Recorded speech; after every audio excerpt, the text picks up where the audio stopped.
Hello, everybody, and welcome to another Let's Play. This time it's going to be Sley the Princess, which is a game I've never been able to play until now. So get hyped for that while I get ready for the Let's Play and get my Discord people here. Alright, 1 second.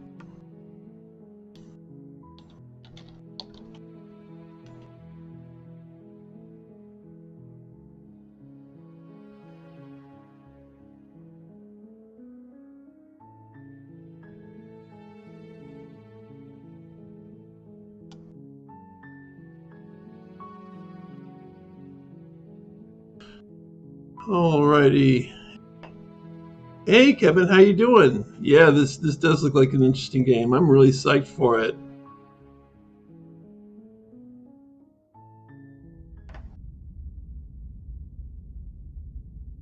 Hey Ben. You're on a path in the woods, and at the end of that path is a cabin. And in the basement of that cabin is a princess. You're here to slay her. If you don't, it will be the end of the world. Oh yeah, well, I'll describe this as a Nightmare Before Christmas game.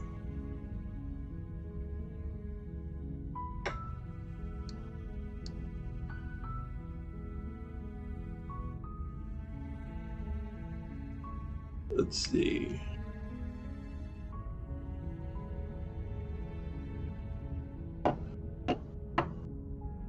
Oh, I've got choices.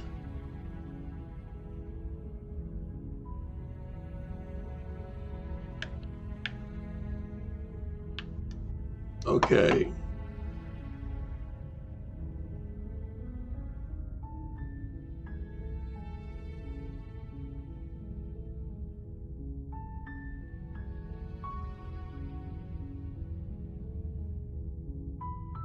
Unfortunately, you're the only one who can pull this off. I don't make the rules. I wish I did, but I don't.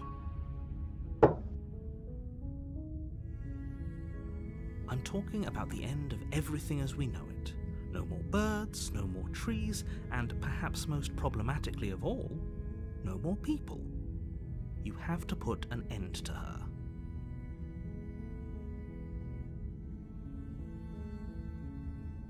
She's not dangerous. She's just a princess. The danger comes if she gets out, which she will unless you do something about it. Alright, so this game's supposed to be really good. So I want to figure out what this is about. The more specifics you have, the harder it will be for you to do this very important job. She's a princess. People will listen to her, because listening to her is in their nature, and when they do, everything will come crashing down.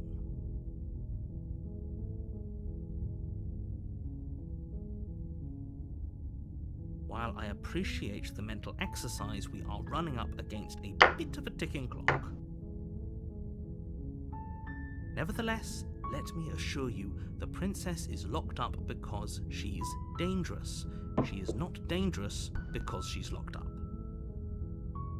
And before you decide to waste even more of our time by asking how I know that, let me suggest a more pragmatic lens through which to view this situation. Causality doesn't matter here, because the end result is the same no matter what led us up to this point. If the princess leaves the cabin, the world will end, and there is no changing that. It's no use arguing semantics over a metaphorical chicken or egg, because the egg is hatched and it's about to ruin everything. Unless, of course, you do your job and slay her. Alright, let's see.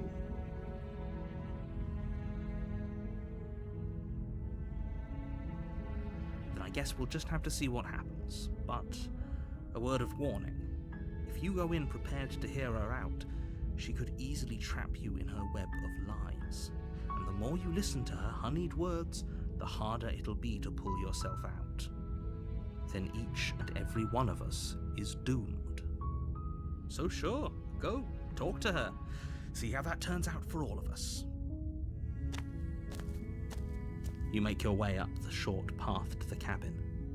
You'll find the princess within. We're not going to go through with this, right? She's a princess. We're supposed to save princesses, not slay them. Ignore him. He doesn't know what he's talking about.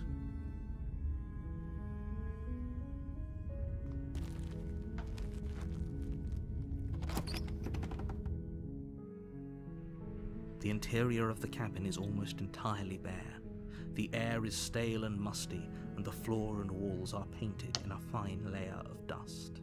The only furniture Isn't it a cool look? is a plain wooden table. How you doing, Don? Perched on that table is a pristine blade.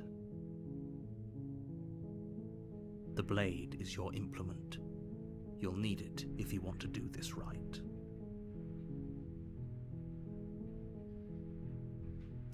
You take the blade from the table.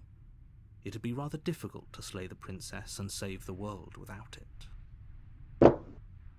All right. Let's slay this princess. The door to the basement creaks open, revealing a staircase faintly illuminated by an unseen light in the room below. This is an oppressive place. The air feels heavy and damp, a hint of rot filtering from the ancient wood. If the princess really lives here, slaying her is probably doing her a favor. Her voice carries up the stairs. Who's there? She sounds dangerous. It's almost as if she's the one in charge down Oh, that's here. good. Don't let it fool you. It's all part of the manipulation. I think this is going to be scary. I don't know how this is going to be scary, but this is going to be scary.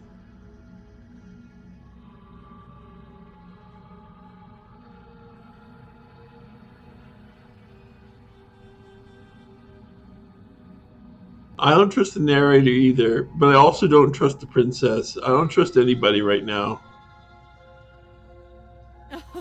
Oh, are you now? Why don't you come down and let me take a look at you? Great job. You gave away the element of surprise. Good luck, hero. You walk down the stairs and lock eyes with the princess. There's a heavy chain around her wrist, binding her to the far wall of the basement. Hey, red guy. Okay. Well, thanks for coming by. She's so coldly beautiful. Is she really a threat to the world? Focus on the task at hand. You weren't kidding when you said you were here to kill me.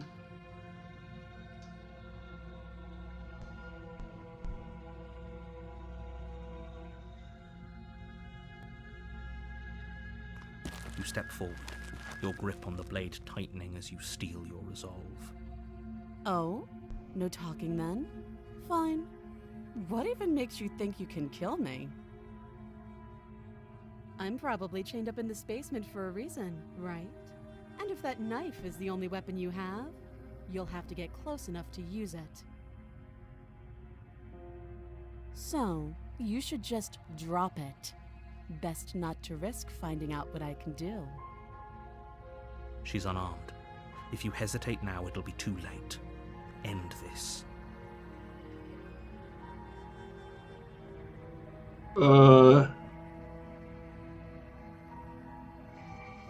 Alright, slay the princess. You lunge forward without a moment's hesitation. You feel flesh easily give way and look down to see your blade already sinking deep into her heart. Oh. This is it, isn't it?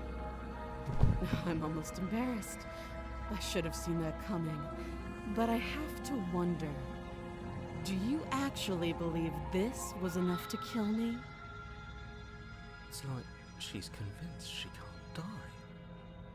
Yes, even as she lays there dying, she entirely believes herself to be alive and well. But it's over, isn't it? She stopped breathing moments ago, that arrogant look still plastered on her face. But is it over? Really over?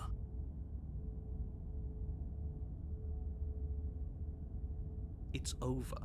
You could check her sleeves if you want, but I can assure you that there's nothing hidden up there. We should make sure. What's the harm in checking for a pulse? No, don't check her pulse. I really don't think you should do that. And why shouldn't we? Is there something you're not telling us? I've told you everything that's happened with complete accuracy. The princess is dead. Your blade pierced her heart. There's no coming back from that.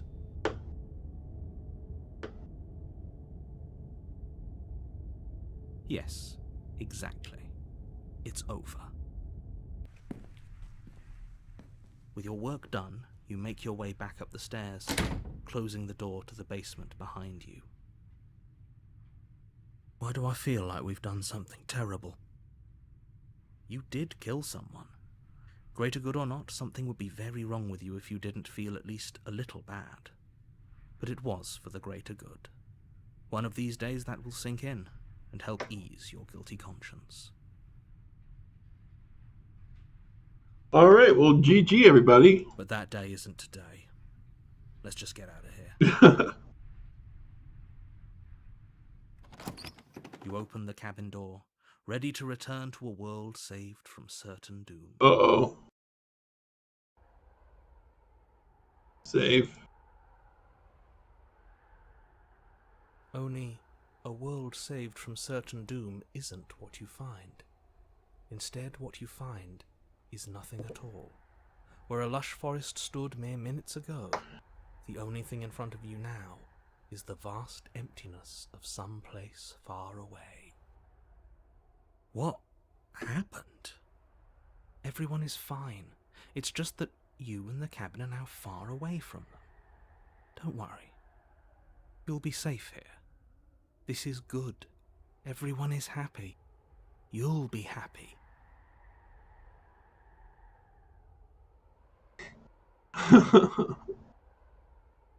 This isn't an ending.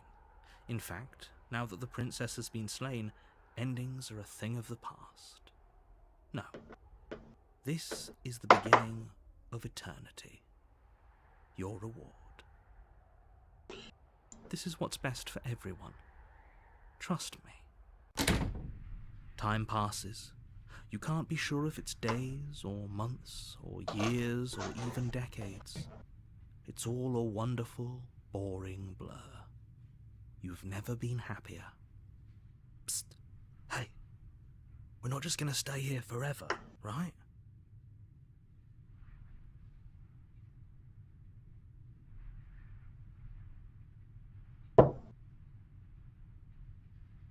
I do, but you're probably not going to like it. The blade. We can use the blade to get out of this. I can hear everything you say, little voice. There's only one thing it would want you to use that blade on, and I'm afraid that thing is you, dear hero. He's right. It's the only way out. Do you hear that? It wants to take this happiness away from you. It wants this wonderful place to end. Do you not? There's more for us to do, and the only way for us to do it is to take that blade and use it. Don't you dare. It's a little confusing that the narrator's voice and the hero's voice is the same.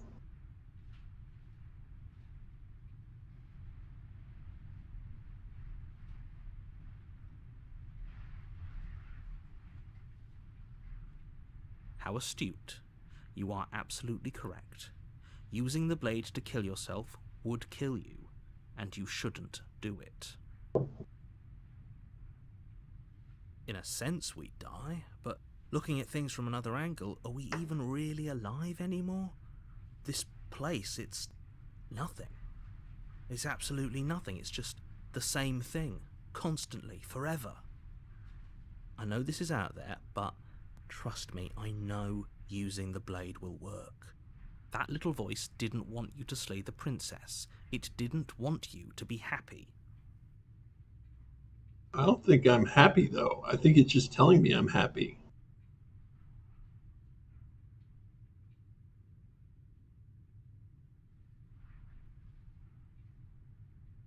I suppose we've got all the time in the world for you to change your mind. Please, Oops. shake yourself.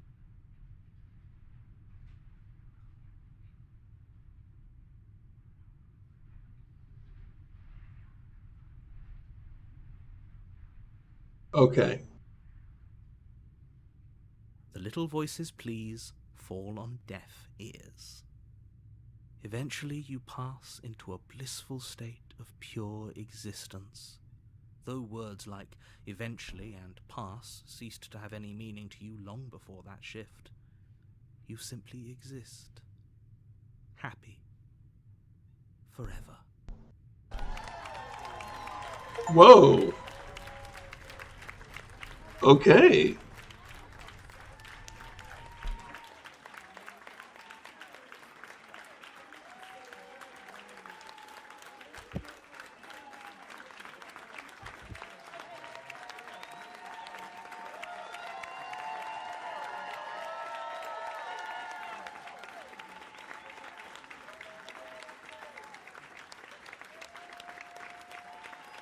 Alrighty. Well, let's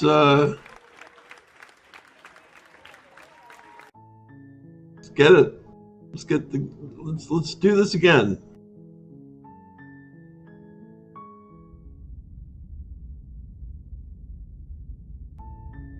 You're on a path in the wood. You're here to slay her.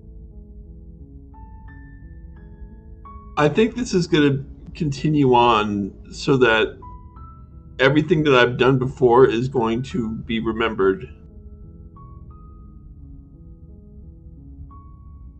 While I appreciate, nevertheless, and before you causality, it's no use unless.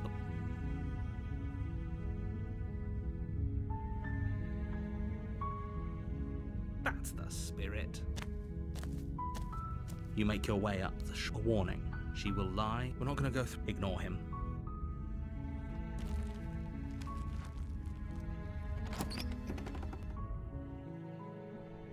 The interior of the cabin is almost entirely bare. The blade is your... Alright. Let's take the blade. You take the blade from the table.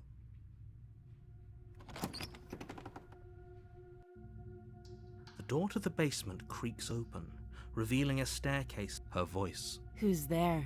She sounds dangerous. Don't let it fool you. Okay. Good. You're still listening to reason.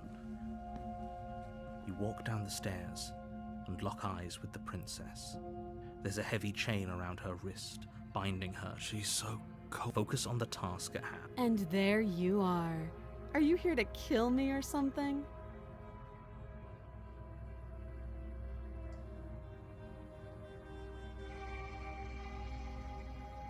Nuh-uh. We should. It'll go a long way to building trust with her. Don't you dare. It's fine. We can decide what we want to do after we talk to her. Maybe she really is a monster. Killing someone in cold blood isn't very becoming of us.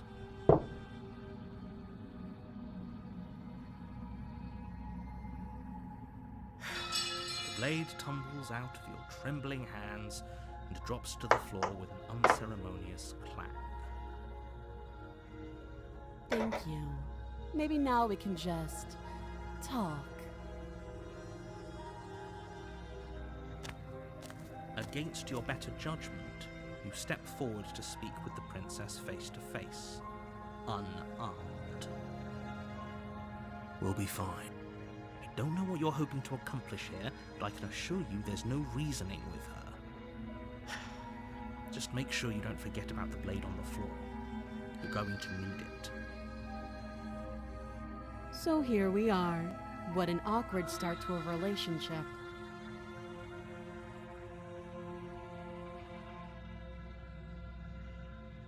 Let's see. Do you?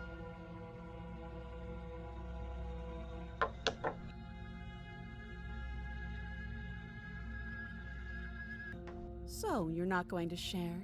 How pointless. If you want to talk, I'll talk. But this isn't talking.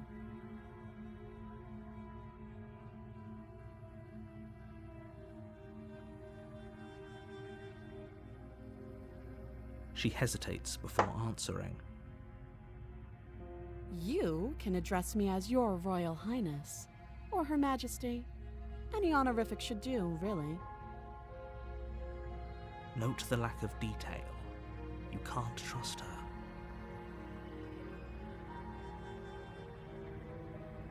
Too long.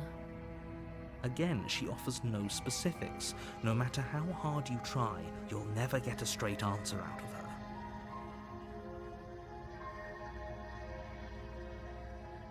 You can't. Don't bother. I'm guessing you don't have the key then. I'm sure there's a key somewhere around here, and if there isn't... well, we can always put that knife to good use. Her sharp eyes settle on the edge of the blade. She isn't suggesting what I think she's suggesting, right? She is. I'm sure of it. Don't jump to any weird conclusions. We're two people who have met each other. By definition, we have a relationship. Oh, have you decided what to do with me? You know why you're here. Okay. Do you guys want to... what do you guys want to do?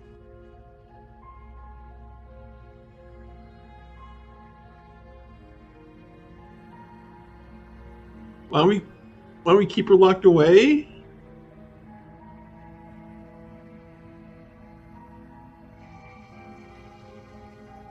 I'm just gonna do this. Think. That seems like a pretty good compromise. Leaving her alive is too risky. If you don't deal with her soon, she will find a way out. One way or another, I'm going to find a way out of here. You can make it easier for both of us if you help. And if you don't, I can promise that you'll come to regret that decision.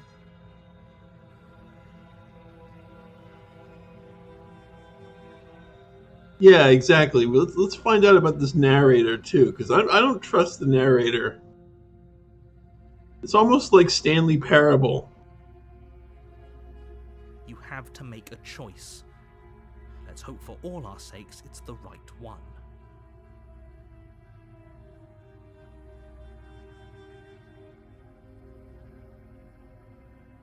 I know you think this is a fair compromise, but it isn't. No one wins here. It's a chance we'll have to take. We can make this work. If we just stay here and keep watch, no one has to die. You're making a mistake. You turn your back to the princess. Uh-oh. And make your way to the stairs. It won't be long before I slip these chains. And once I'm out of here, there will be hell to pay for leaving me behind. Slip these chains? She can't, right? She needed our help to get out of here. Do you hear the conviction in her voice? I don't think she's bluffing. Either way, she dropped her mask, didn't she? You can still turn around and finish the job.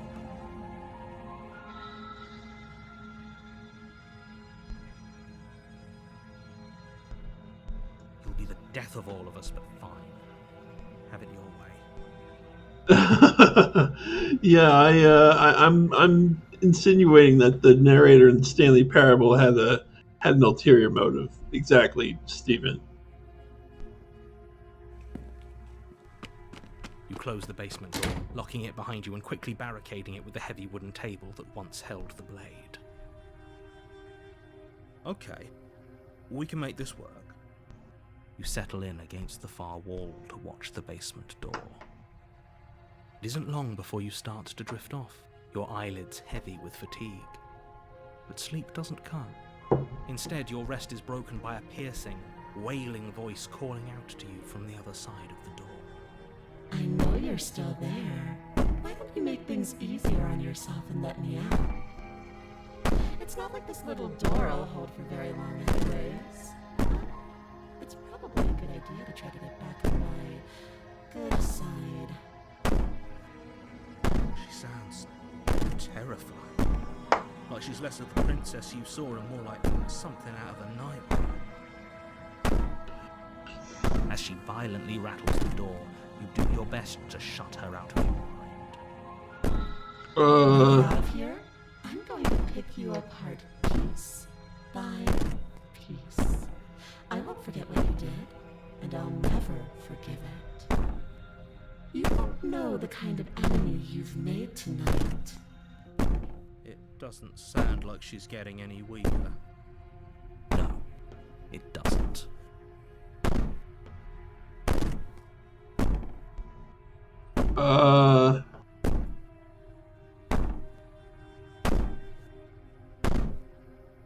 This. Be innocent and harmless, if I want to be. Teasing me with fresh air and a chance to fire me more freely doesn't inspire me to play nice.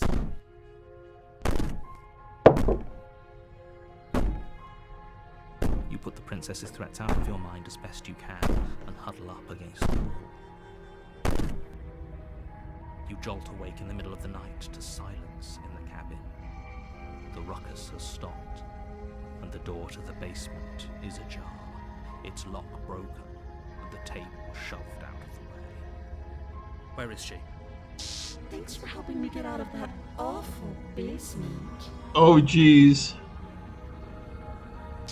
You try and stumble to your feet, but as the princess draws near, it's as though your body simply stops working. It isn't all at once. The paralysis comes in waves. First your toes go numb, and then your feet, and then your legs. You lie prone on the floor of the cabin. Oh yeah, we're dead. And yes, this princess is definitely not a nice lady either. Oh my goodness. Whose side are you on? Yours, of course. But I have a duty to uphold the truth. Lying about the facts of the situation doesn't change them. So helpless. I can take my time with you, can't I? She steps closer, one Oh my silent God. footfall at a time, cocking her head in curiosity as you feel your organs shutting down one by one. Oh my. I can't take my time with you. You don't look well. A little green around the gills. What a shame. If you'd only helped me get out of here, we could have done such wonderful things together. Your lungs stop drawing in breath, and your heart freezes in your chest. You have seconds left. Yeah, exactly. With huge eyes. I'd say better luck next time. But we both know this is the end, don't we? It can't be. This can't actually be how everything ends. I'm sorry, but it is. Everything goes dark, and you die. Oh, chapter 2. You're on a path in the woods, and at the end of that path is a cabin. And in the basement of that cabin, you're here to slay her.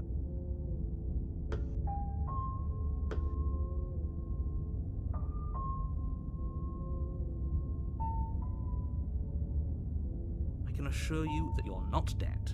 And to answer your second question, you're here to slay the princess. I literally told you that a second ago. If he doesn't remember what happened, then maybe it's best to keep it that way. Shh! What if he hears us? Voice of the paranoid. That's a very good question, little voice. What if he does hear you? Shit! I think you'll find yourselves very hard-pressed to keep any secrets from me. Not that it matters right now, because like I said, this is the first time we've met. Still, I'd rather not get off on the wrong foot. I've a world to save after all.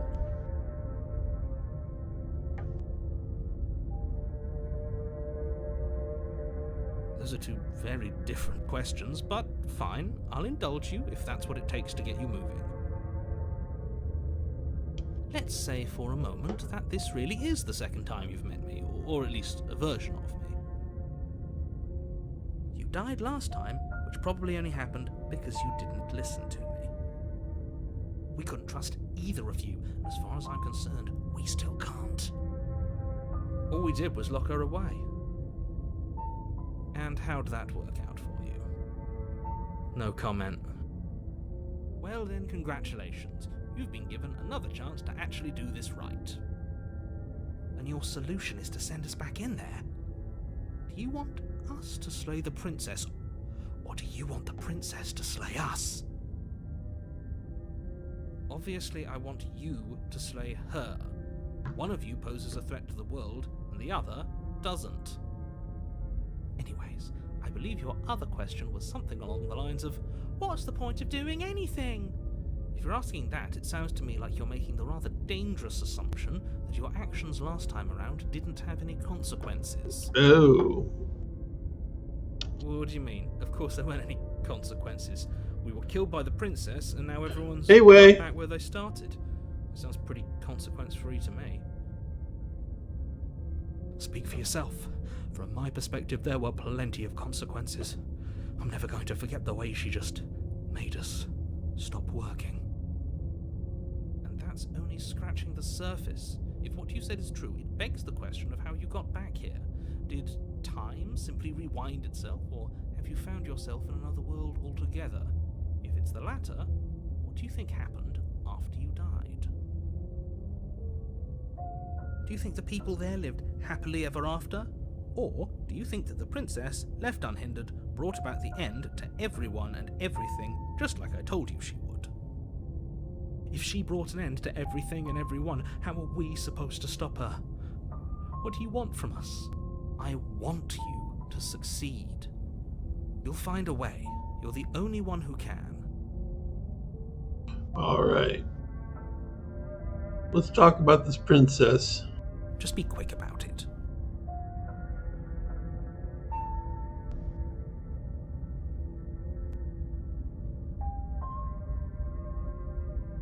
I kind of want to ask both of these, but I'll ask this. She is just a princess. Whatever you think happened to you last time, just get it out of your head before you get to the cabin, and you'll be fine.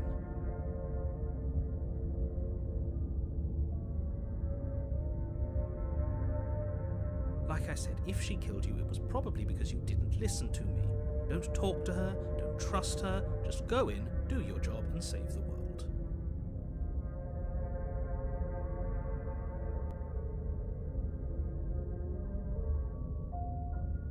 People locked her in that basement, and I told you what this place is. It's a path in the woods. Don't overcomplicate things. I've told you everything you need to know. Going into more detail will just overcomplicate an otherwise very simple situation and make your job more difficult.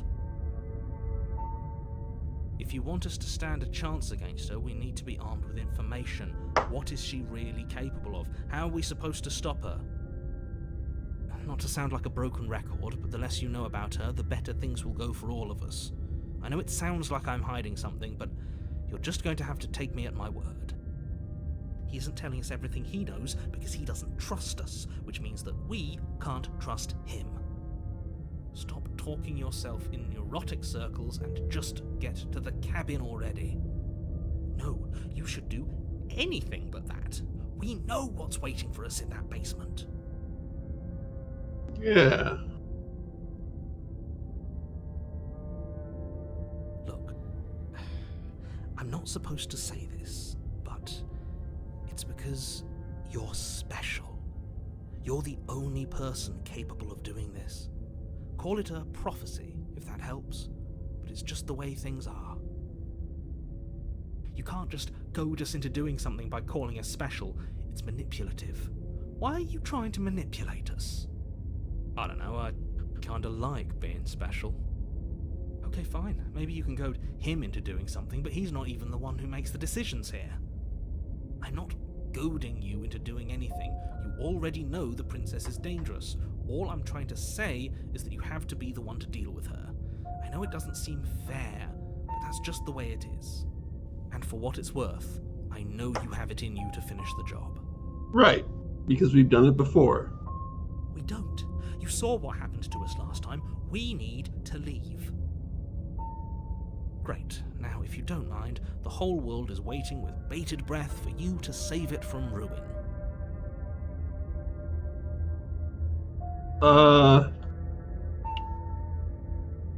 Let's turn around and leave. This is good. I was worried you might fall for his shit again, but this is good. Whatever answers there are to be found, they aren't here, and they definitely aren't there. Seriously? You're just going to turn around and leave?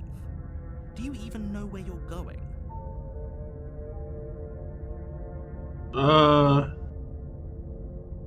Let's see.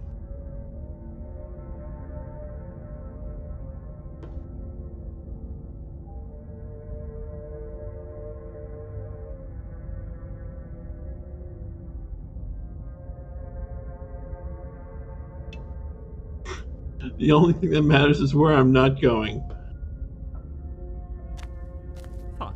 I suppose you just quietly continue down the path away from the cabin. That's strange. It looks like this path also leads to the cabin. How convenient. Everything's back on track again. Maybe the world can still be saved after all.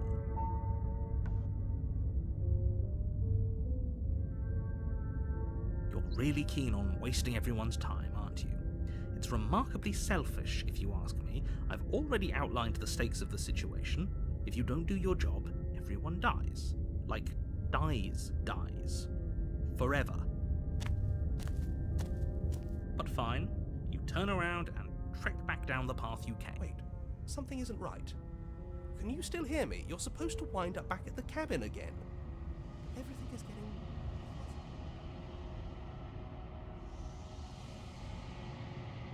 What's going on?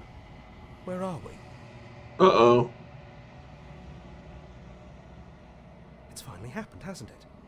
We finally cracked.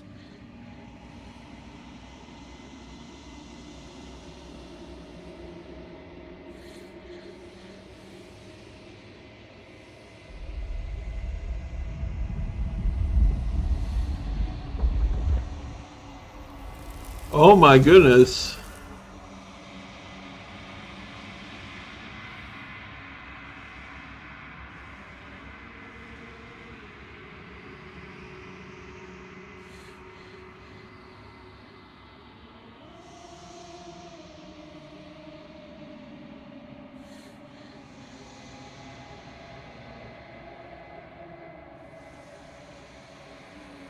I found lots of friends.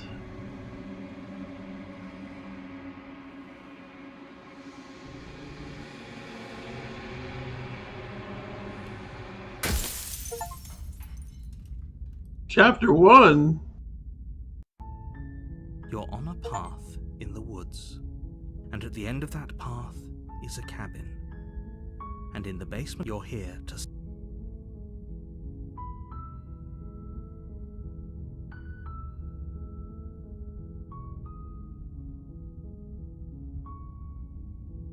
I'm talking...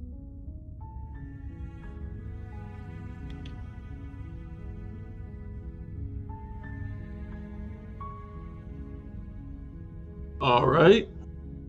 Then I guess we'll just have to see what happens in each. So sure, go, talk to her. You make your way up the... Fine.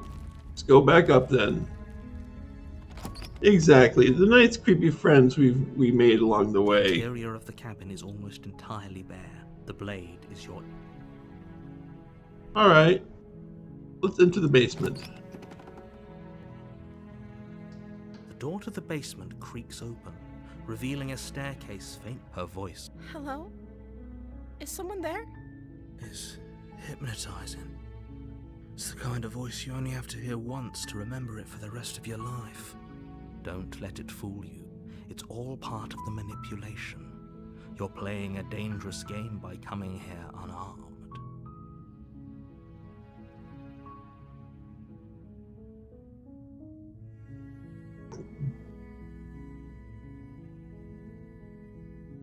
How many times do I have to tell you how dangerous letting her out of here would be before it finally... Wait, really? You're here to rescue me? I was starting to think I'd be stuck down here forever. Come downstairs. I want to see the face of my rescuer. You walk down the stairs and lock eyes with the princess.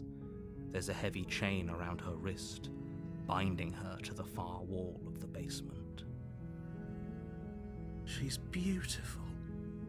How could someone like this be a threat to anyone? How is she got a different voice now? What is that all about? I am begging you to stay focused. There's a lot riding on you here. Hi. I can't believe you're here. I've been waiting for something like this to happen forever. I hope you brought something to deal with these chains. Don't do it. If she gets out of those chains, we're all one step closer to the end.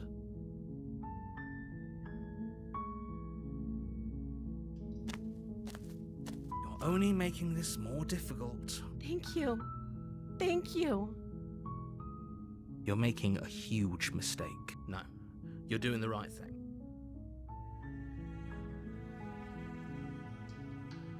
Oh, okay, so this is the chapter 1 voice, the new chapter 1 voice. This is the chapter 2 chapter 1 voice.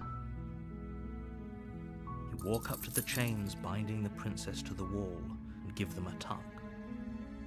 They're large and heavy, far too solid for you to even imagine trying to break them apart.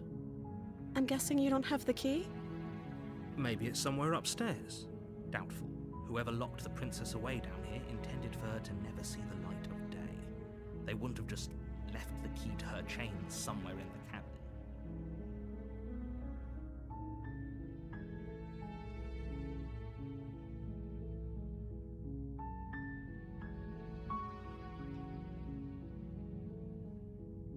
Maybe there's some way to break the chains? Or if that doesn't work, I guess we can always cut me out of them. What? She offers the suggestion with almost complete nonchalance. If we were stuck down here long enough, I'm sure we'd be nonchalant about cutting our way out if it meant we could finally be free. You attempt to make your way out of the basement, but the door at the top of the stairs slams shut. You hear the click of a lock sliding into place. What? Is someone else here? Your shouts and pleas are met with silence. I'll repeat myself once again. You're here to slay the princess, and you won't leave until the task is done. You try the door, but it's locked from the outside. You make your way to the bottom of the stairs. This would have been so much easier if you'd just taken the blade like you were supposed to. Easier for whom? Easier for everyone. Look at the mess you're in. I heard the door slam. They locked you down here too, didn't they? There's a slight panic rising in the princess's voice. If I could just get out of these chains, I know we could force our way out of here together. She barely Oh, whoa, whoa! Her teeth tearing through her limb with the determination of a trapped wolf. Whoa! Okay. As she rips her flesh from her bone, a sound comes from behind you, the clang of bouncing metal. Ooh. It's the blade from upstairs. You're not sure how it made its way down here, but if there's a time to strike, it's now. Or we could use it to free her. Let's, I don't want to get on her bad You side. won't like what happens if you do that. Oh, we don't even have a choice. Fine. Against your better judgment, you place the blade against Oh my the round, God. self-inflicted wound on the Oh, look at her princess, hands. just above the unyielding chain binding her to this place. Look at that. Was that there before? Do we have claws?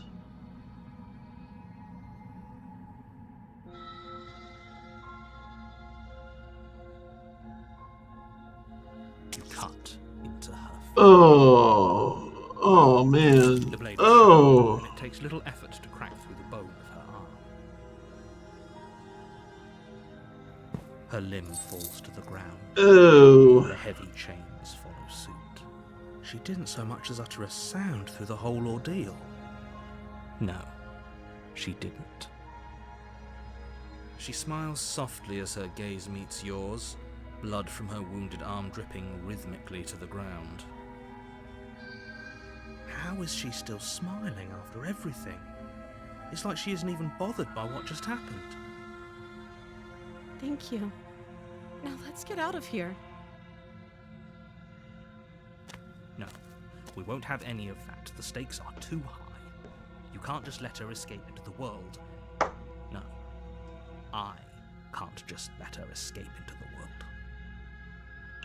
Okay, so this narrator is a little bit of a... As the princess approaches the bottom stair, your body steps forward and raises the blade.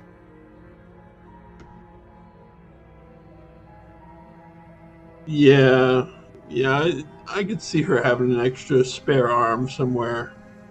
Wait, this isn't fair. You can't just do that. Watch me. What are you doing? Whoa! Stop that. Something's come over you, hasn't it? You know you don't have to do this, right? Your body lunges forward, the blade held low, ready to sink into her heart. I think our character does have issues. But the princess dodges, stumbling back against the wall before the blade has a chance to connect. Stop it! Stop trying to resist me. I'm trying to get you out of here alive.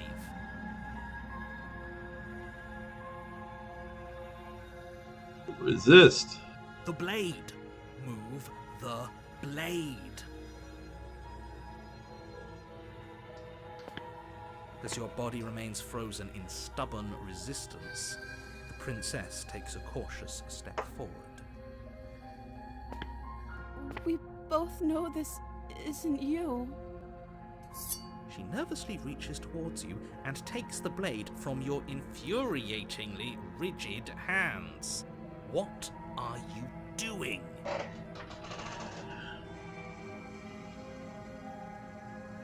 I'm sorry. I'll try to be quick. She plunges it into your chest, tearing through flesh and sinew. It is agony. But you aren't dead yet. Oh no! I'm so sorry. Stay strong. We can tough it out until it's done. For her sake. Oh, we're being manipulated by both these people. Not people. Things. The narrator and the princess are both being manipulating us. For her sake? Don't you start pretending that dying a painful death is some sort of heroic gesture. The two of you have literally doomed everyone. Whatever. She sinks the blade into your chest again and again and again, and you feel every inch of burning pain that slices its way into your body. Exactly. I'm sorry. Oh, jeez. As she has, like, one partially eaten hand. She doesn't know how to use a knife, does she? Apparently not, though it doesn't matter how sloppy her knife work is, does it? A stab wound is still a stab wound, and it won't be long before you bleed out. I'm so sorry. With one Oh my last god, I'm thrust so of the sorry. knife, your legs give out beneath you. You collapse to the floor, your blood pooling around you, your limbs unresponsive. The princess stares down at your ruined chest as tears carve rivulets of pink down her blood-spattered cheeks. Oh, man. It can't just end like this, right? Oh, that's rich coming from you. As much as I'd prefer for things to have gone differently, I can't deny the reality of what's happened. The two of you made your choice. It's over. Everything goes dark, and you die. The damsel. You're on a path in the woods, and at the end of that path is a cabin. I like this And in parallax. the basement of that cabin is a princess. You're here to slay her. Alright, let's see here.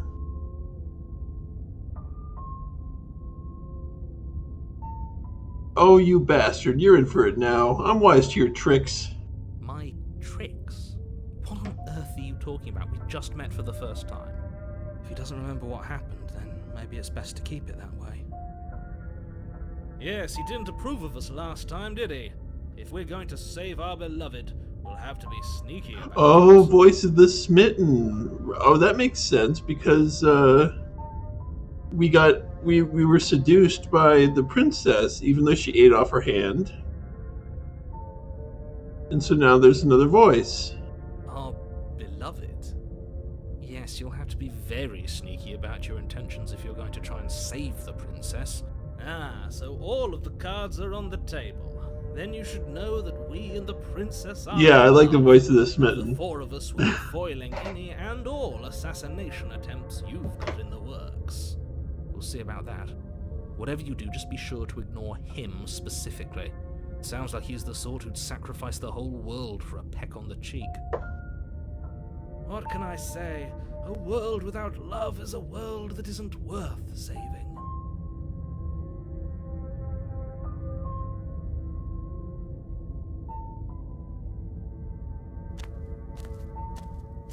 A warning before you go any further.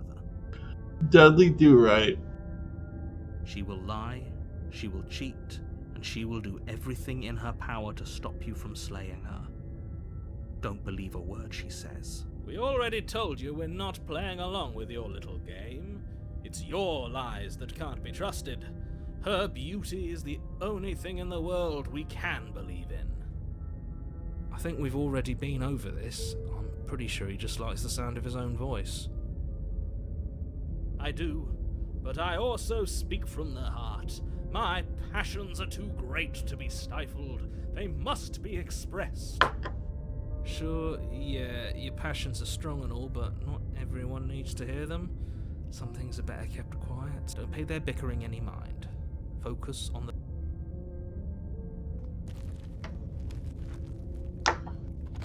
Alright. The interior of the Oh, cabin wow, this is clean different. and elegant. Its stone walls draped in fine-threaded tapestries. A prison befitting a royal prisoner. The only furniture of note is an ornate wooden table with a pristine blade perched on its edge. The blade is your implement. You'll need it if you want to do this right. Okay. Oh, there's a mirror here.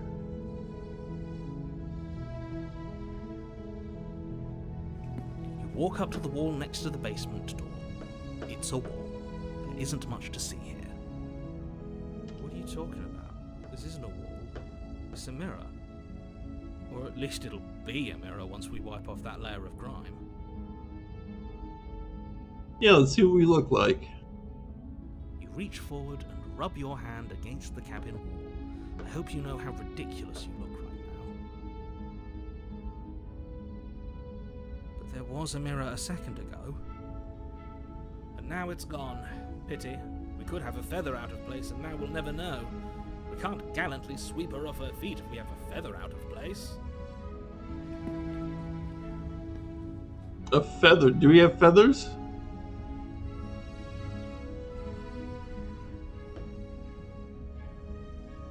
An Argonian? What's an Argonian?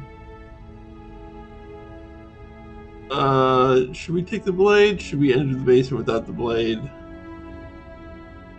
Let's enter the basement without the blade.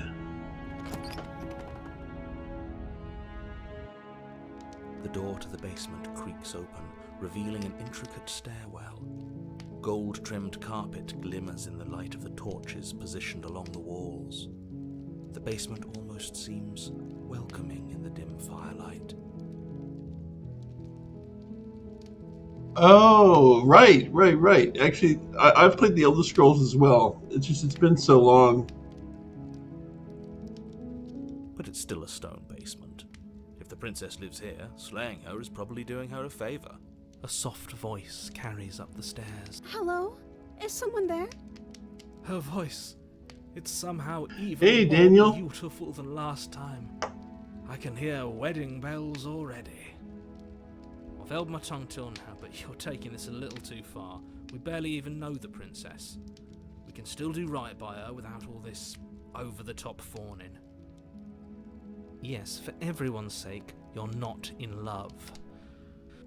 Just remember that her charms are all part of the manipulation.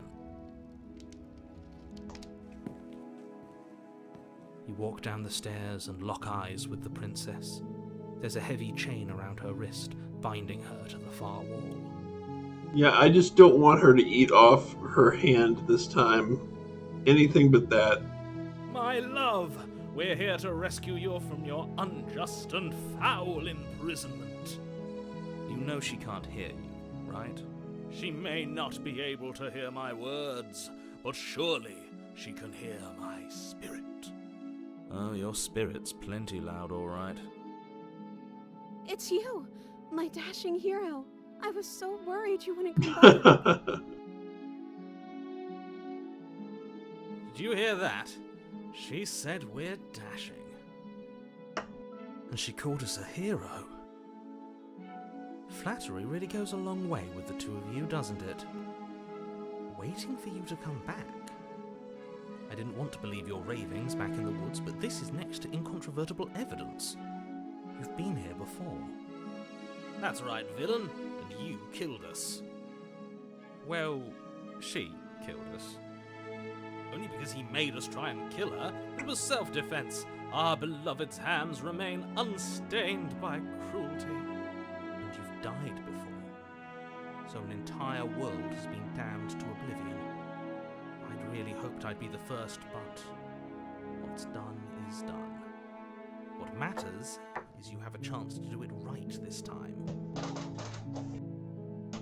We damned a whole world, but everything reset. Nothing resets. You're just somewhere else. You can't keep hopping between worlds forever, especially not without leaving a trail of incomprehensible devastation behind you. This is horrible. Horrible for you, maybe, but we've been given another opportunity to sweep her off her feet and treat her like the lady she is. Now, hold on. If she actually ended a world, are you sure we want to do this? Are you sure we want to rescue her? We never saw a world end, and now I'm even more certain that we must chase our heroic and romantic destiny than I've ever been. I shan't let anyone convince us otherwise. Are you listening to him? He's lost it. Don't let him distract you. Just do your job.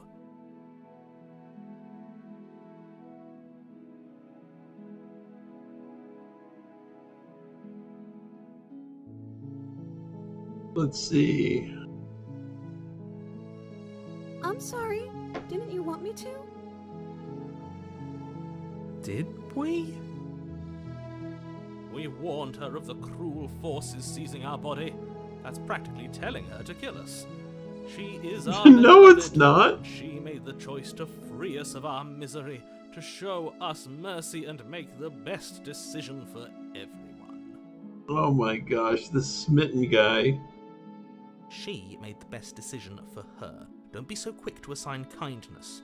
You're just opening yourself up to manipulation.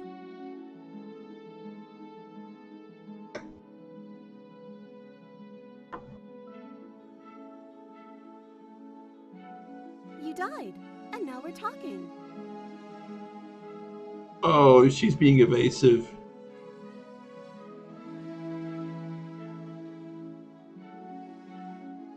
I don't know. Was I supposed to have ended the world? Would that have made you happy? Isn't that just like our darling princess? She wants to make Oh my us happy. god. My heart melts further with every word that passes through her beautiful lips. Are you listening to her? That's a confession.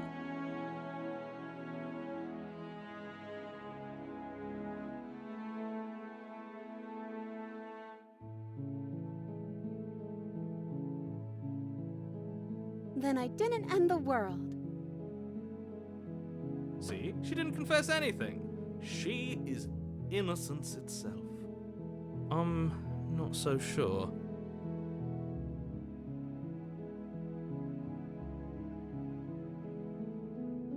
If another version of me was pushed to such drastic action, it was for good reason.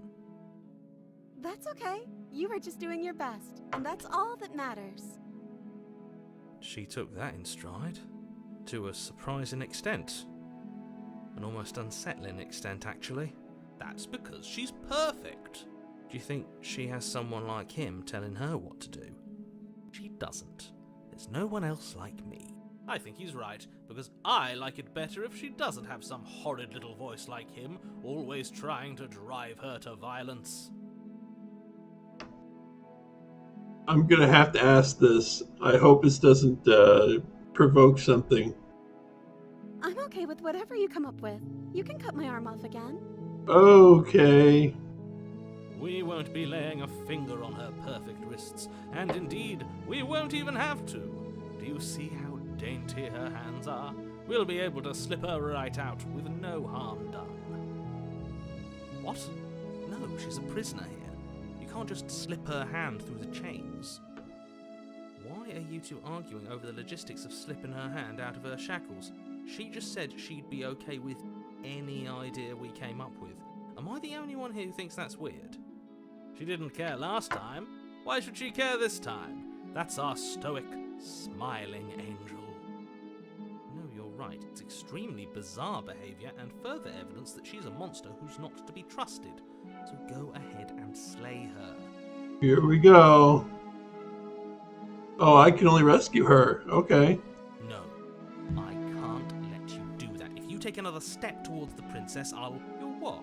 Take over our body and force us to try and kill her? I would if you had a weapon. Not on my watch, villain. My passions contain titanic depths, and if you try anything that might harm our dearest, I will end our life without a second thought. You wouldn't. It's a really bizarre game. I really like it though. I would. I usually find visual novels to be a little bit tiresome, but this one's really clever and I really like it. Just like I liked the Stanley Parable. I'd listen to him if I were you. He has a lot of strong feelings. And doesn't the world end if we don't stop her? You approach the princess and gingerly slide her hand from her bindings. That. Thank you, Wei. I appreciate that. Be damned. We're doomed. I try my best to find interesting, strange games. I can't believe it. But I guess I have to. I told you, there's no life more worth living than that of a true believer. I'm free, and you're not trying to kill me this time. Thank you. Thank you so much. The princess jumps up and smothers you in a joyful embrace. Ugh. If only you had a weapon, one slip of the wrist and your pristine blade would be buried in her back and everyone out there would be saved.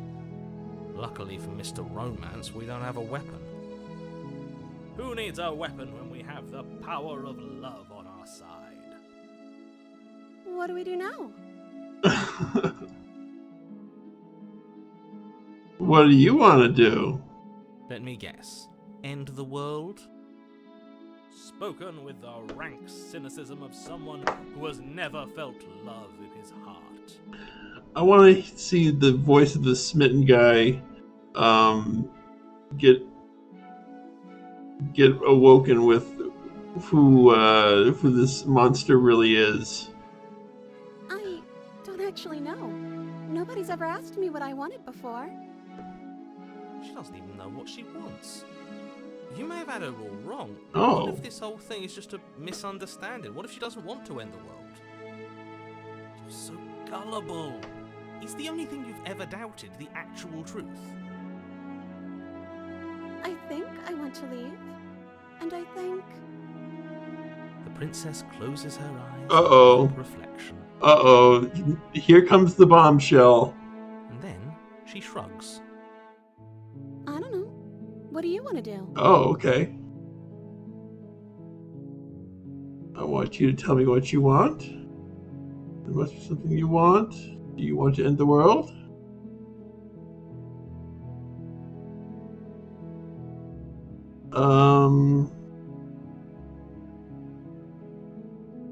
Are you seriously asking? Oh, we've been over this one.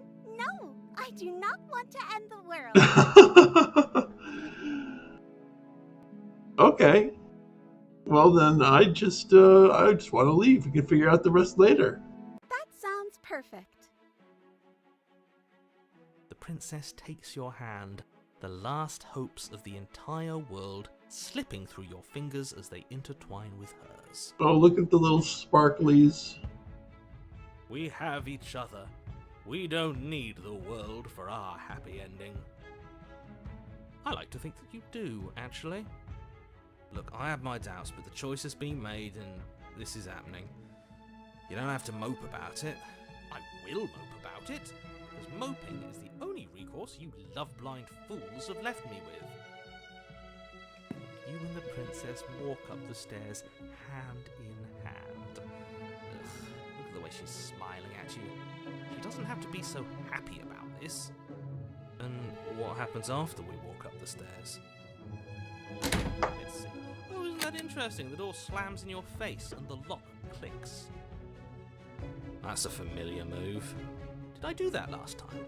Then you should know that you won't be able to leave. Oh no! Did someone lock us in here? That's not fair. We're supposed to leave now. She's right. It isn't fair. But the unfairnesses of the world are no match for the strength of true love. Enough with this true love nonsense. You just met her. Of course you wouldn't understand. Our passions run deeper than anything you have ever known. Are you listening to this? You don't have to go along with the every whim of that delusional voice. I'm just along for the ride at this point. Alright, let's see. Think we can open it if we try together.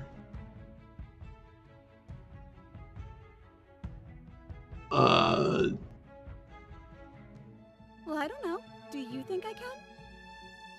Of course she can. You believe in her, right? Nobody is leaving this basement. Okay, let me try. The princess tries the handle, and the lock clicks, and the door creaks open. Are you kidding me? I told you she could do it.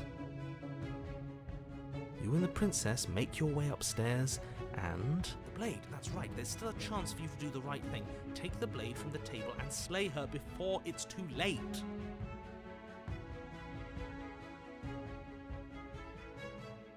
I'm not doing that. I don't have a reason to right now. You're enjoying this, aren't you? You're taking every opportunity you can to draw out the end of the world and make me suffer. I hate you. That's the way out. We're going to leave together, just like you wanted. Yes, I suppose you are going to do that, aren't you? You cross the room, opening the door to the cabin. And then you step outside. A happy ending at last. We did it. What should we do now? Where did everything go? Where did he go? Oh, is he gone? I hadn't noticed. I was too busy staring deep into our beloved's eyes. I'm cold. Is being happy supposed to be so cold? Uh-oh. What's going on? She's cold. Quick, our feathers. Pluck them all and weave her a coat worthy of a princess. Uh-oh.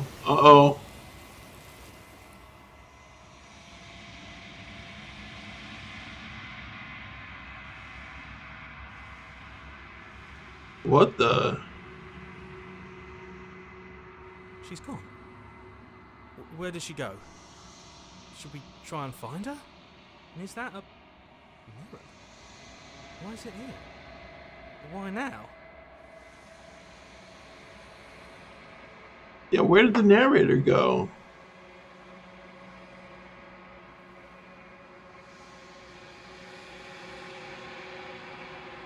He is. Does that mean the world ended? The villain vanquished.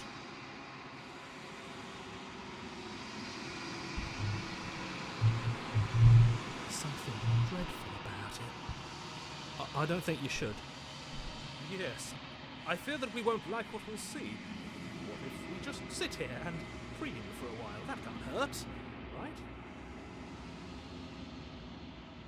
You're right. She's gone. It's just us and that awful thing. I can't believe she was taken away from us. The nerve. I'm begging you, don't do this.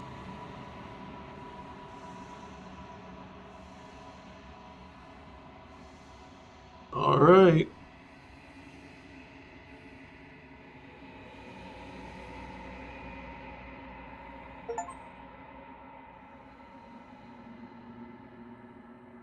What are we?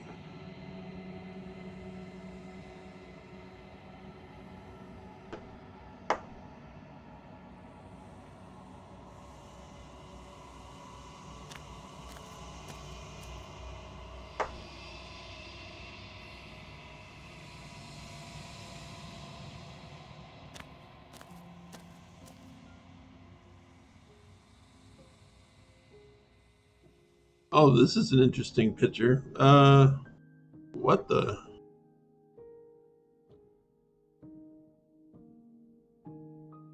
Something returns to the long quiet.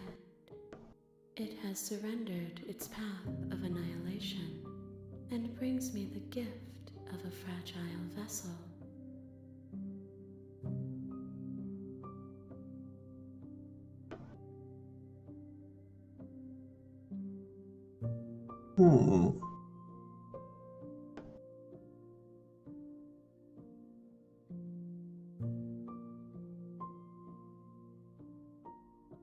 I'm sorry.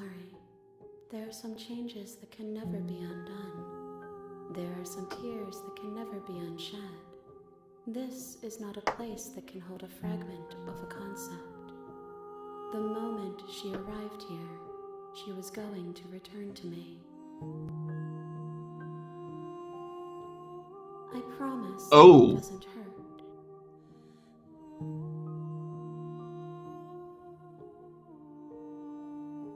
Vague recollections, empty tunnels without a mouth. I am sorry if I frightened you.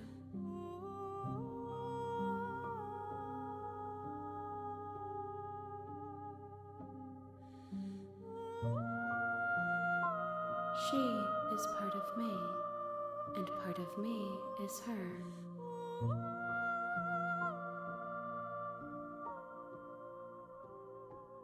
You speak in circles.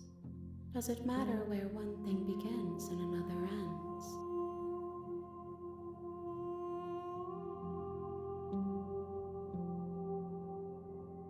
I am solitary lights in an empty city. What are you? I have a feeling that asking questions in this game is very pointless sometimes. Thoughts without connections. A dim and nascent network. I wish to be more.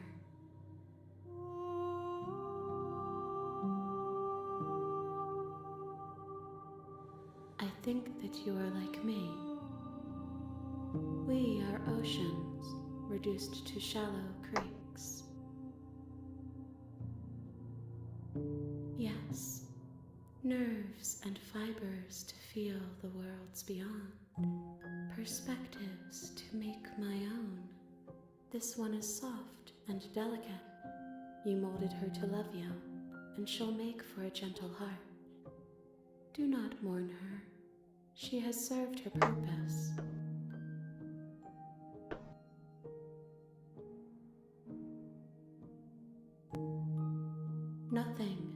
as we are, but I know that there are worlds beyond us, and that we are meant to reach them. There is no exit, but this vessel is a creature of perception. She can make you forget, if only you believe her to be able to. Bring me more perspectives, so that I may be whole, and perhaps then we will know our freedom.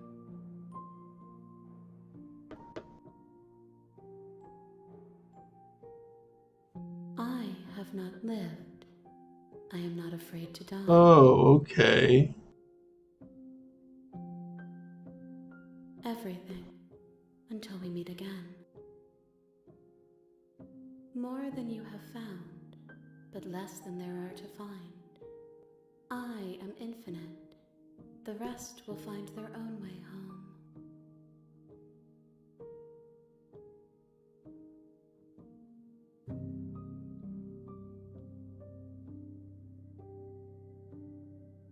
You ask of things that cannot be done.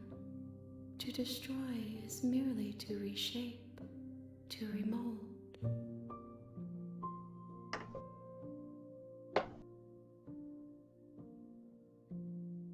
How can I know? I am flickers in something sprawling.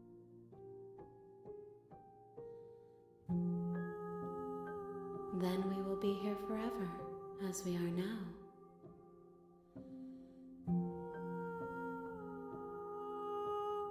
She asks that I tell you to remember her. You won't. Oh.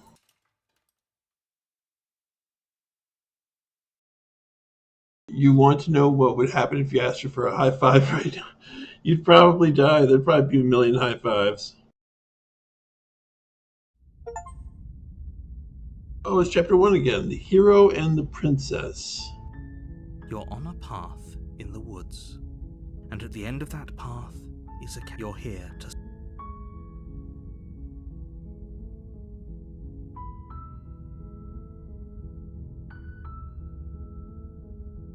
Alright, let's go to the cabin.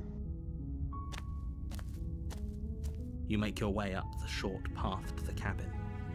You'll find the princess within.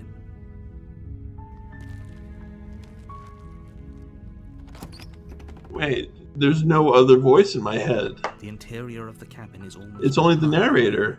The air is stale and musty, and the floor and walls are painted in a... There's no voice of the hero or voice of... The only furniture of note. The blade is your... There's no voice of the smitten or voice of the paranoid or anything.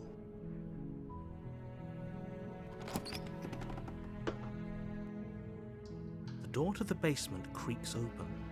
Her voice soft. Hello? Is someone there? Is hypnotizing. Don't let it... Oh, there we go. It's all part of the manipulation.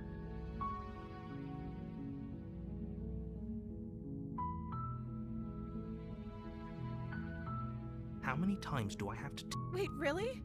You're here to rescue me? Come downstairs. I want to see the face of my rescuer. You walk down the stairs and lock eyes with the princess. There's a heavy chain around her wrist, binding her to the far wall of the basement. She's beautiful. I am begging you to stay focused. Hi. I can't believe you're here. I've been waiting for something like this to happen forever. I hope you brought something to deal with these chains. Don't do it. If she gets out of... Let's see. Let's talk a bit first. Okay.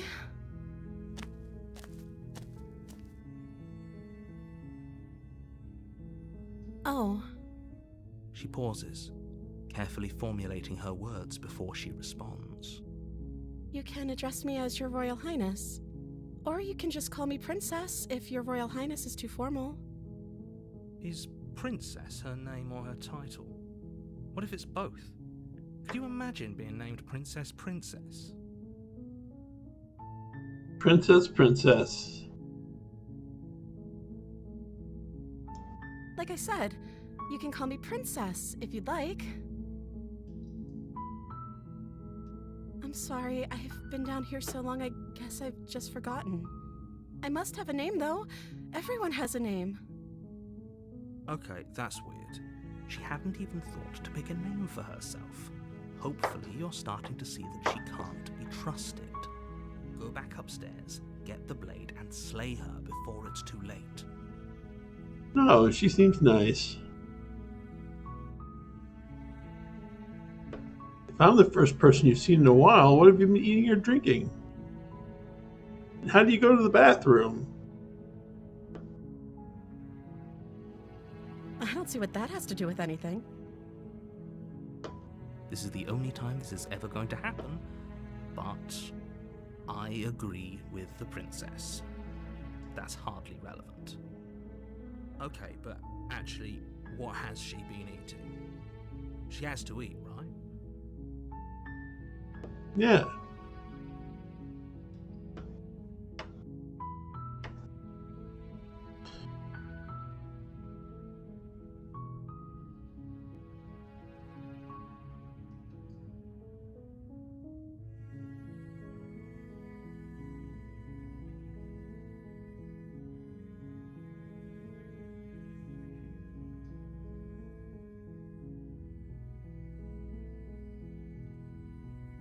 Of course I'm locked up down here for a reason.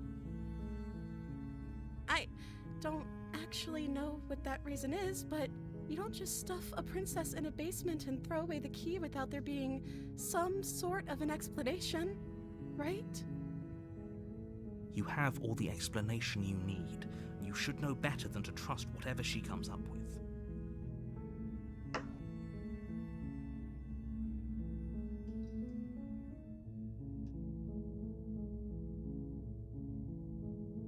You're only making this more difficult. Thank you.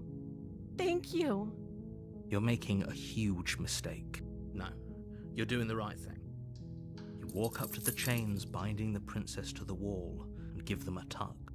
They're large and heavy, far too solid for you to even imagine trying to break them apart. I'm guessing you don't have the key? Maybe it's somewhere upstairs. Doubtful. Whoever locked the princess away down here intended for her to never see the light of day. They wouldn't have just left the key to her chains somewhere in the cabin.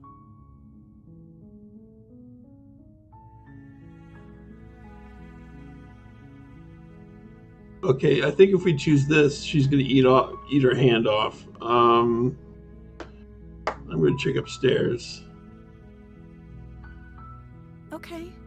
I'll be here. Good luck. You attempt to make your way out of the basement, but the door at the top of the stairs slams shut. Oh, You jeez. hear the click of a lock sliding into place. Is someone else here?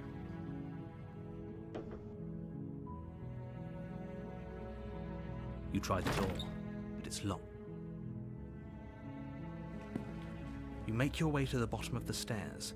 Easier for who? Easier for everyone. Look at the mess you're in. I heard the door slam. They locked you down here too, didn't they? There's a slight panic rising in the princess. If I could just get out of these chains, I know we could force our way out of here together. Okay, now we're getting some new text. She barely Oh, gets God. before raising Maybe her not. to her mouth, her teeth tear as she rips her flesh from her bone. It's the blade from upstairs. Or we could use it to free her. You won't like what happened. I don't want to save the princess this time. Oh, jeez. Fine. Against your cut. The blade is sharp, and it takes her limb falls to the ground. Oh, She God. thinks, no. She smiled. How is Thank you. No, we won't have any of that. As the princess approached. Wait, this is watch me. What? Okay, we've already done that. It's grayed out. Okay, there's no going back now. You bring the blade down to strike her, but she's fast. She ducks to the floor, your blade narrowly grazing her backside. Slaying her won't be easy now that she's free. We could have gotten out of here together. Were you just lying to me this whole time? I don't know what's come over you, but if I have to kill you, then I'll kill you. Do you think I need both of my arms to do that? She pounces on you with the same animal ferocity she used to tear through her arm. you have a weapon. You raise the blade, digging it under her ribs, aiming directly for the heart. Oh, jeez. It's not enough to stop her. You feel her claws in your throat, then her teeth, somehow sharp enough to pull apart your flesh and sinew with ease. You collapse to the floor, your body unresponsive as your blood pools. This art is really cool. She stares down at your ravaged form, eyes shining in the darkness, dress stained in red as her blood and yours both seep into the fabric. If we're lucky, the wound you managed to inflict will be enough to at least delay her escape from this place. If we're very lucky, it will kill her before she can reach the outside world. It can't just end like this, right? As much as I'd prefer for things to have gone differently, I can't deny the reality of what's happened. I'm sorry, but it's over. Everything goes dark, and you die. The witch. Okay. You're on a path in the woods, and at the end of that path, Save early, save often.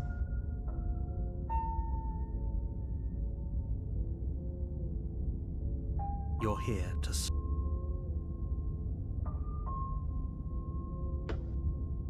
But I already slew the princess. Sure, she also killed me, but I definitely got her. Why am I here again? I can assure you that you didn't slay her and that she didn't kill you. People don't just spring back to life after dying, and the two of us are meeting for the very first time. If he doesn't remember what happened, then maybe it's best to keep it that way. Brilliant. We need to keep our cards close to our chest, and I'm not sure we can trust him. Voice of the opportunist. You know I can hear you, right? It's going to be a lot harder than you think to keep secrets from me. Did I say I'm not sure we can trust him? Slip of the tongue, bit of the old brain fog. I meant to say that we should probably head over to the cabin and slay that princess. We already know we can't trust her, so let's get on with the show. Okay. Proceed to the cabin. A warning. She will lie, she will cheat, and she will do everything in her power. Don't worry. You can trust us to get the job done.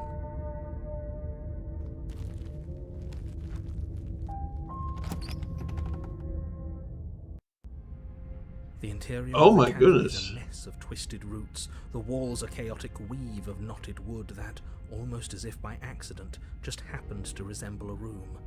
The floor is damp and earthy, and the only furniture of note is a slab of mud in the shape of a shelf, with a pristine blade perched on its edge. Okay. The blade is your implement. You'll need it if you want to do this right.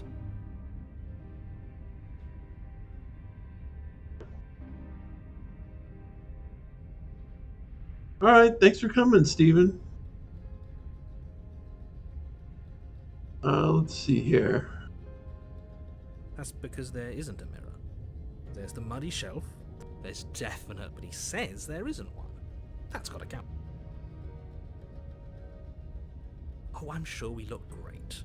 If only there was some sort of reflective surface we could examine. Absolute shame there isn't anything like that around here.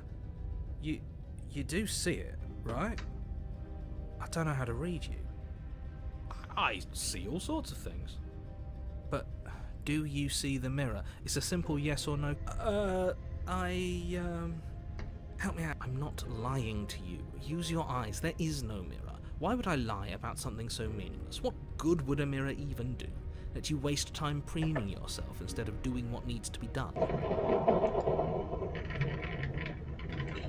I'm approaching the mirror. You walk up to the wall next to the basement door. It's a wall. This really isn't funny.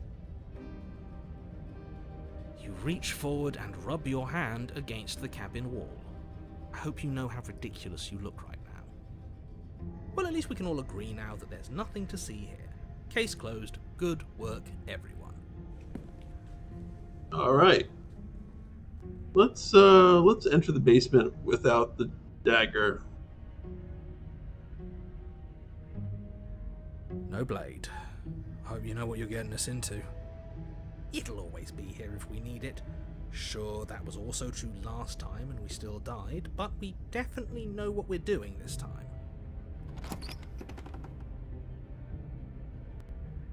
The door to the basement creaks open, revealing a staircase dug into the muddy earth below. The ceiling is thick with roots that hang like locks of tangled hair. The weak starlight from the cabin windows behind you can barely penetrate the gloom here, only illuminating the edges of an opening below. It shines in the darkness like some kind of massive maw, waiting to swallow you up into the earth. The air smells of dirt and copper. It's thick and wet, as if your lungs are being coated in mud with each intake of breath.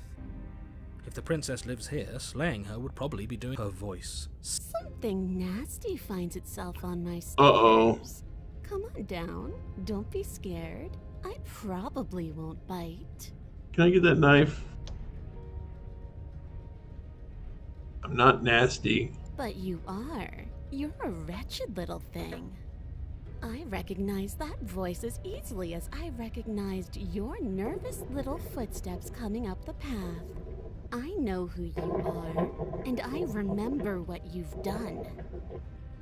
She must have you confused with someone else. She seems friendly enough. Maybe we can talk our way out of this whole situation.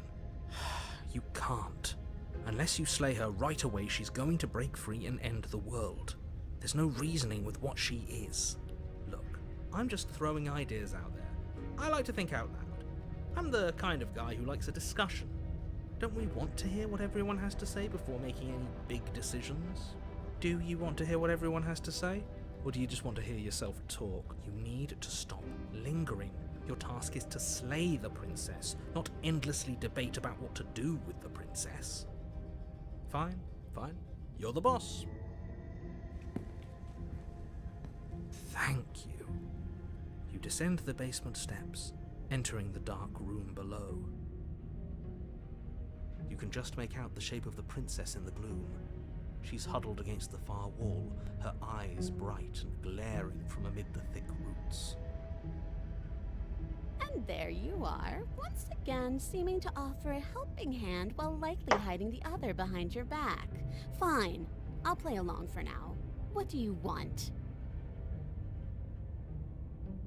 You made a comment back in the woods about having been here before. Now she's acting like the two of you already know each other. Oh, no. You've already been here, haven't you? That's pretty sharp. How'd you figure that one out? Call it deductive reasoning. Well, you seem to be great at it. So, you really don't remember us, do you? No, I don't. But you and the princess clearly have a shared reality, even if I'm not a part of it. I won't waste time fighting you on something that's clearly true. I'm just glad we could put all this behind us. Is it all behind us? Just focus on the task at hand. I don't care if you've been here before, and I don't care if you think you'll go somewhere else after this. My world is on the line right now, so I'd appreciate it if you would take this seriously and slay her. Let's chat her up a bit first. Maybe we can find a middle ground where everyone's happy. Don't talk to her. You're just going to make things more difficult than they have to be. Well, I seem to remember you having a tongue.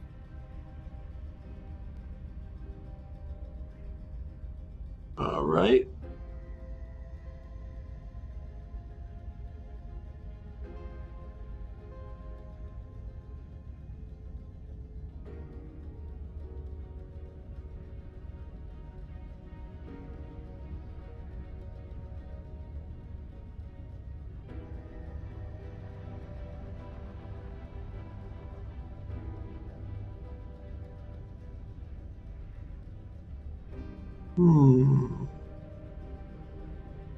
Can't you get out of those chains on your own?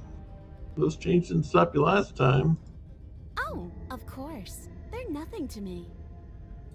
The princess grins as the chains fall from her wrist.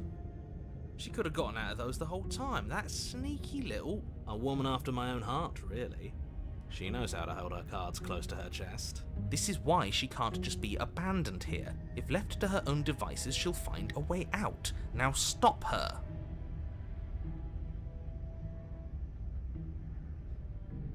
Ooh, smart. Let's apologize, get us back on the right foot. Oh, you're sorry. Isn't that nice? You're such a gracious little monster.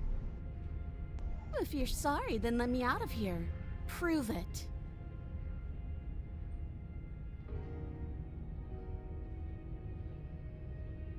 All right.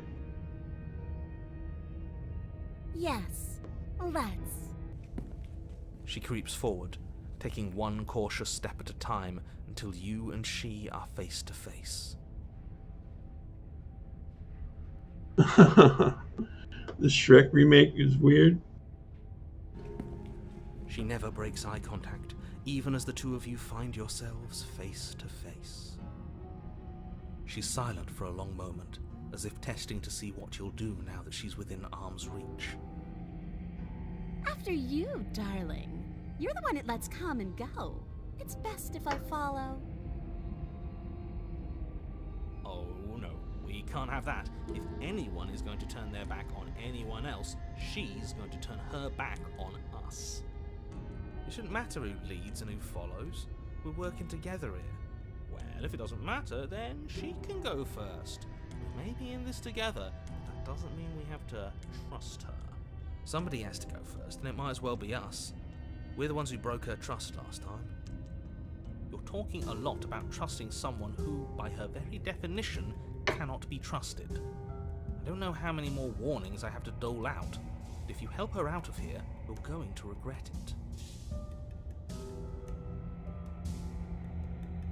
That's right. You're the one who's going first. Don't worry, I'll be right behind you watching every single thing you do.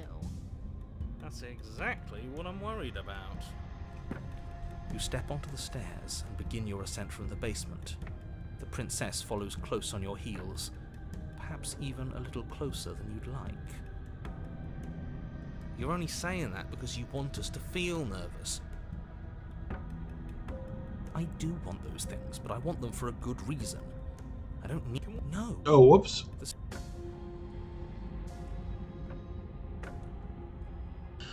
I do want those things, but I want them for a good reason. I don't need you to trust me for my sake, because I already know that I'm right. This is for you.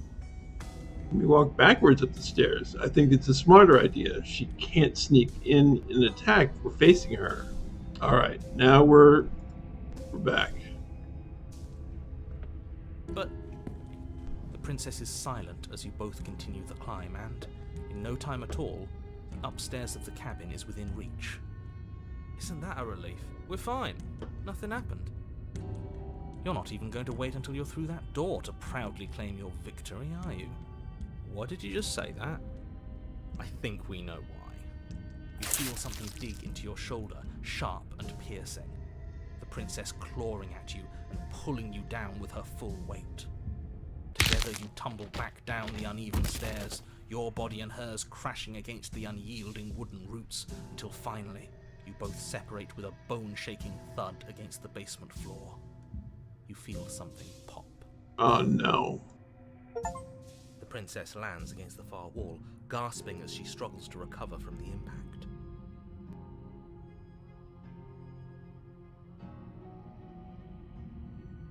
You're still in shock, trying to get a hold of yourself.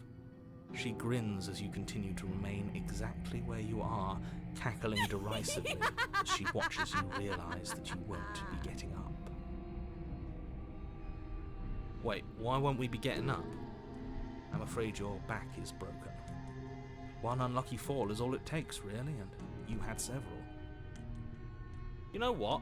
I'll say it. That sucks. I don't like having a broken back. We were going to help her. Why? Why did she do that? It's what I would have done. Have you considered not being like that? Of course not. It's what keeps us alive. And yet here we are, paralysed and stuck with someone who hates us in the basement of a remote cabin. You must have known this was coming.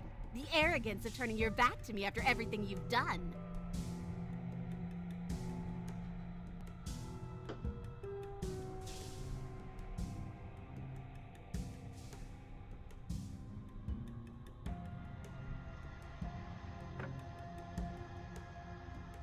Why would I ever trust you? Your hands have spilled my blood. And knowing that, you should never have trusted me either.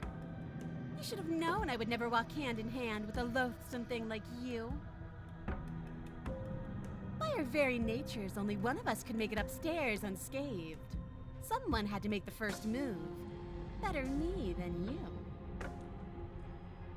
See, this is why I wanted her to go first. I had this whole little scheme planned, where once she'd passed by the table upstairs, I'd have said, now pick up the blade and stab her in the back. And then you'd say something like, wow, that's an amazing idea that I never saw coming. Thanks for looking out for us. And then you would have done it and we wouldn't be stuck down here with a broken back. There's just one problem with that. And what's that? She was clearly planning to betray us. And if she was in front of us, she would have gotten to the blade first. Ugh, you're right, aren't you? I thought this whole thing was ironclad, but really it was doomed from the start, wasn't it? The princess's body twitches as she tries to get up. What? Ho ho ho! So she's got it as bad as us. Something inside me is broken. Isn't that a cruel twist of the knife? Isn't that so funny? She eyes you with intensity, silence falling between you for a long moment as her gaze travels up and down your battered form. Seems I'm not the only one, though. Wait, are we both just stuck here? Certainly seems that way. What a way to go. Look on the bright side. In all this chaos, you may have actually managed to deliver a lethal wound. The world could be saved after all. We're going to die together. Isn't that a lovely treat? I wonder how long it'll take. Maybe I'll get to watch the worms lick your bones clean. Is that really what's going to happen? Hello? Are you still there? What happens next? I think he's gone. Something strange is twisting this place out of shape. I wasn't feeling much of anything, but now I feel cold.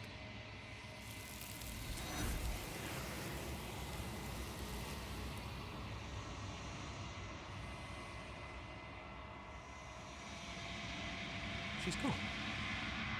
Where did she go? Should we try and find her? And there's that mirror again. Why is it here? Why now?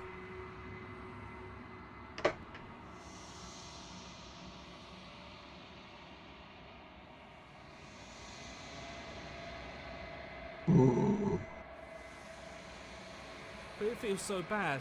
Like looking into it right now is going to be the end of everything. If he thinks it's bad, I'm with him.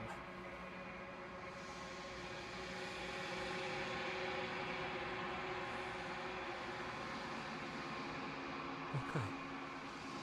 If you say so, we'll trust you. Finally! We're going places.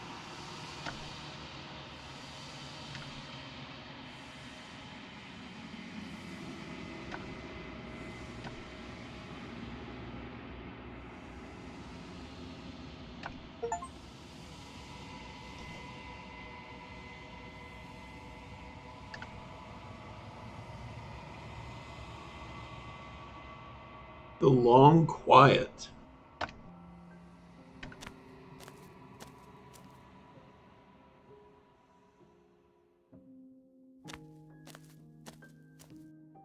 Flickering lights in empty cityscapes become pockets of vitality and movement.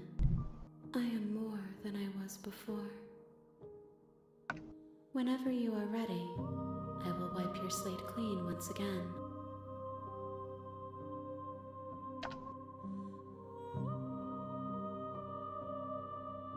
Yeah. Yeah, I agree. It is kind of a weird story, but it's a good one.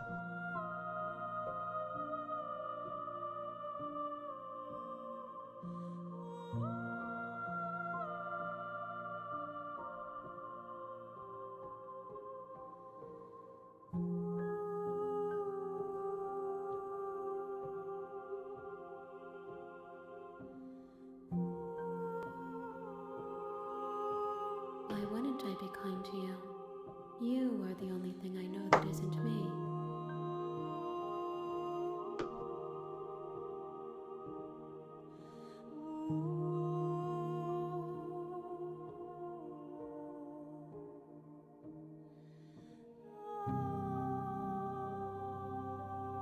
The vessels are a weave of emotion at odds with themselves, but they are only perspectives. The wounds they've suffered carve texture around my heart. Without them, I would be as I was before. I would be alone and without sensation. I could not feel the joy of having you by my side, for I would not know your absence.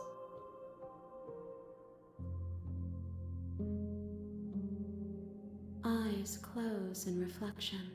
Perspectives meld together, and the breadth of my experience stretches to new corners. There are contradictions, conflicts in my nature, and that it feels correct. This is what I...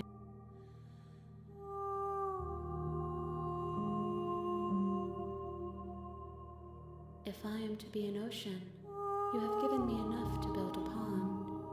My waters are shallow and murky, and the task of finding my vessels is your burden to carry.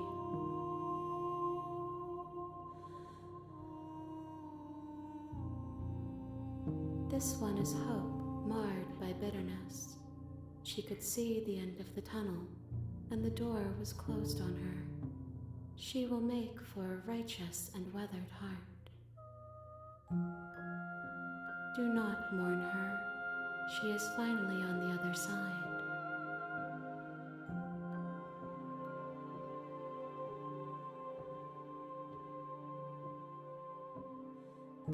I await your return, but it will give me time to reflect on what I am. We will meet again.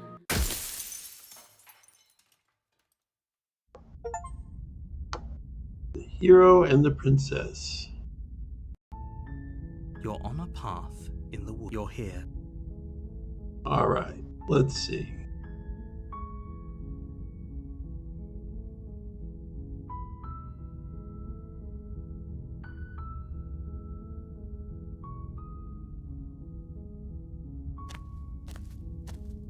You make your way up the short path to the cabin.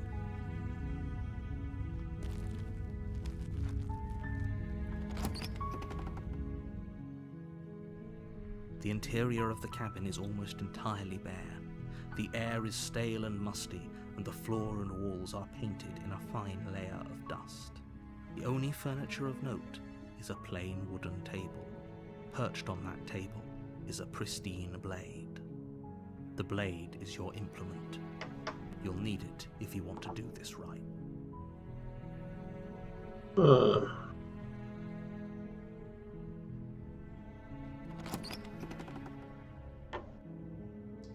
door to the basement creaks open, revealing a staircase faintly illuminated by an unseen light in the room below. This is an oppressive place. Her voice softly carries. Hello? Is someone there? Is hypnotized. Don't let it fool you. Alright. Hi. Don't be a stranger. It's been so long since I've had any visitors. Please, come downstairs. You walk down the stairs and lock eyes with the princess. There's a heavy chain around her wrist, binding her to the far wall of the basement. She's beautiful. How could someone like this be a threat to anyone? I am begging you to stay focused. There's a lot riding on you here. Hi. Do you think you can get me out of these chains? Oh, I only have one choice. Okay.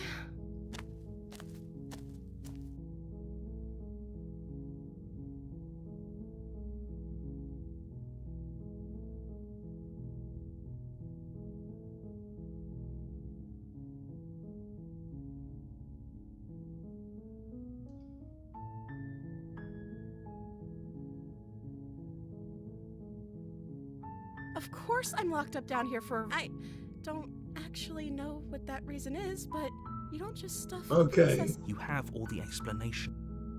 This is already something that we have said to her.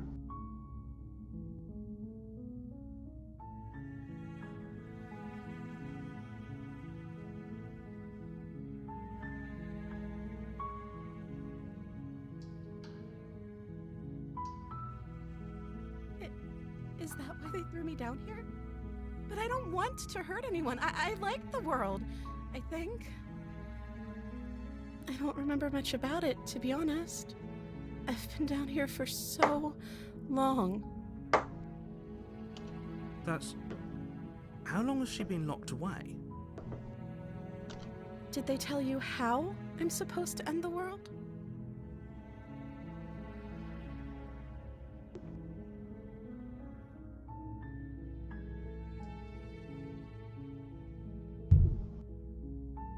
I don't know how to destroy the world, if that's what you're getting at. I believe her. She doesn't have to know how to destroy the world to be capable of doing it. At the end of the day, whatever the two of us have going on down here is about trust. Whoever sent you to slay me claimed I was a threat to the world, but they didn't tell you why. I don't trust that, and I don't think you do either, or you wouldn't have come down here to talk. She has a point.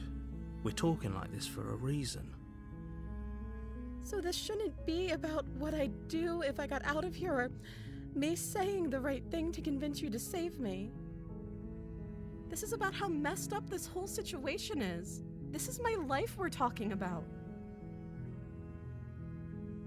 Do you really think I can even end the world? Why would I even want to? We both know that if there's people we can't trust in this situation, it's whoever locked me down here, and it's whoever sent you here. And those two groups are probably one and the same. Don't let her turn the tables here. This isn't about trust. This is about risk.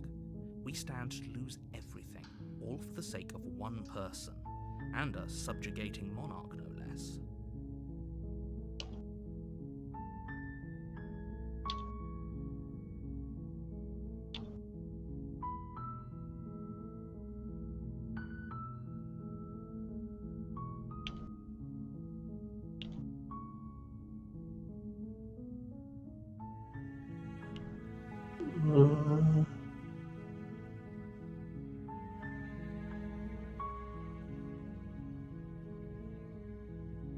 Oh, She pauses. you can address me as Your Royal Highness. Or you can just call me Princess if Your Royal Highness is too formal. Okay, see you later, Wei. Yeah, this game is really compelling, isn't it? It's really cool. Is Princess her name or her title?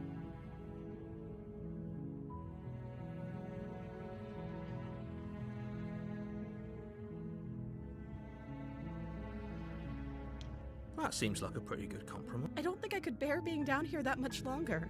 Leaving her alive is too... So I'm the only one who liked that idea. One way or another, I'm Uh-oh. going to find a way out of here. It would make it easier for both of us if you'd help. Uh-oh. Did I just piss her off? But if you don't, I can promise that you'll regret that decision. Wait a second. You have to make a choice. Let's hope for all our sakes it's the right one. Thank you. You turn back to the stairs. Where are you going? You can't just leave me here. Fine, turn your back on me, but it won't be long before I slip these chains. And once I'm out of here, there will be hell to pay for leaving me behind. Slip these chains? She can't, right? She needed our help to get out of here. But do you hear the conviction in her voice? I don't think she's bluffing. She has to be bluffing, but hurry. You rush up to the first floor, grabbing the blade, both yours and the world's only possible salvation. Okay, if we're sure about this decision, I'll support it. I suppose we have a world to save after all. You slowly creep down the basement stairs. It's quiet. Where the princess sat only a moment ago, there's only a severed arm, its cooling flesh still chained to the wall. And she is nowhere to be seen. Is it just me? Or did this room get a lot bigger?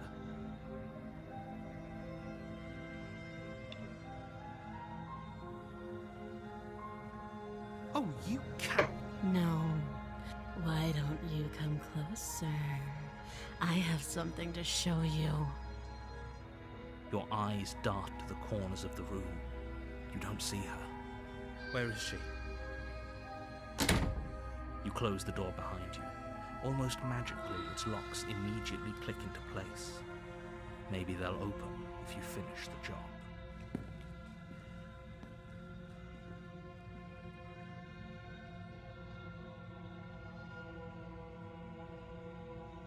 I'll wait. Oh, do you want to play a waiting game? I've been down here a long, long time. I'm very good at waiting. You do your best to patient, but eventually... Come on, wake up. Alright. You step into the shadows. Too late, you hear the quiet patter of feet against the basement floor, followed by the taut pull and sharp pain of tearing flesh as the princess lunges into you from behind and drags you to the floor. The ferocity overwhelms you, and as the princess rends flesh from bone, your limp fingers lose their grip on the blade. It slips from your hand, your one last means of defense, lying useless beside you in a pool of your cooling blood. This is the end. I'm afraid you shouldn't have let that fear creep into your heart. You had the... Everything goes dark, and you... The beast. You're on a path in the woods, and at the end of that path is a cabin. And you're here to slay her. If you don't...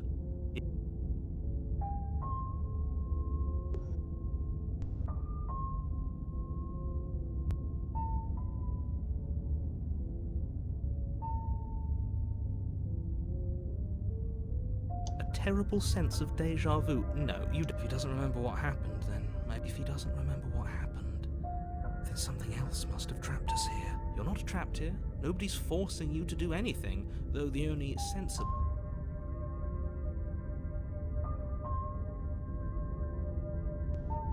We could go back and forth on this forever, and it won't get you any closer to...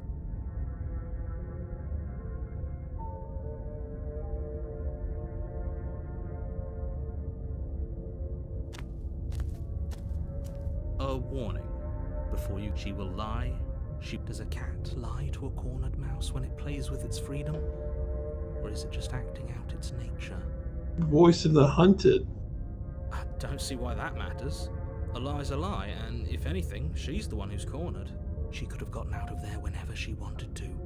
We should trust nothing that she tells us, only what we hear and smell. That's a very roundabout way of saying that you should listen to me and take this seriously. Maybe.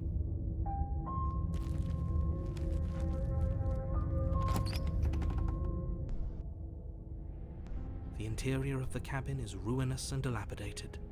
It feels like no one has lived here for a long time, wind rushing in through cracks and holes in the wooden walls.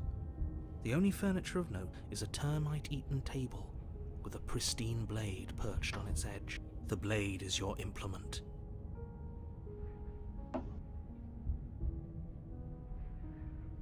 That's because there isn't a mirror. There's a table, there isn't. What a strange thing to lie about. Maybe he doesn't see it. Much like he hasn't seen what's already happened.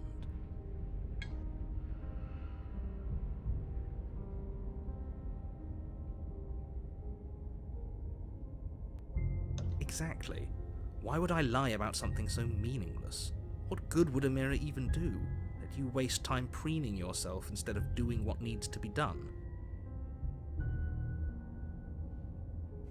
You walk up to the wall next to the basement door. It's a wall. This really is... You reach forward and rub your hand, but it was there a second, and now it's gone. Okay, so now let's enter the basement. No steel claw. Do you think we can talk our way out of this? I don't think she wants to talk. I guess we'll just have to trust that we made the right call. It'll still be here if we need it. The door to the basement creaks open, revealing what's left of an old wooden staircase. It's still sturdy enough that you can make your way down in one piece, though you'll have to be mindful of holes. The air seeping up from below is oddly warm and wet, as if you're descending into a jungle. If the princess lives here, slaying her would probably be doing her a favor. She growls up the stairs. I can smell you. She sounds almost feral, impatient, or maybe eager. You carefully make your way down the stairs. The last step gives way to the damp earth floor of a starlit pit.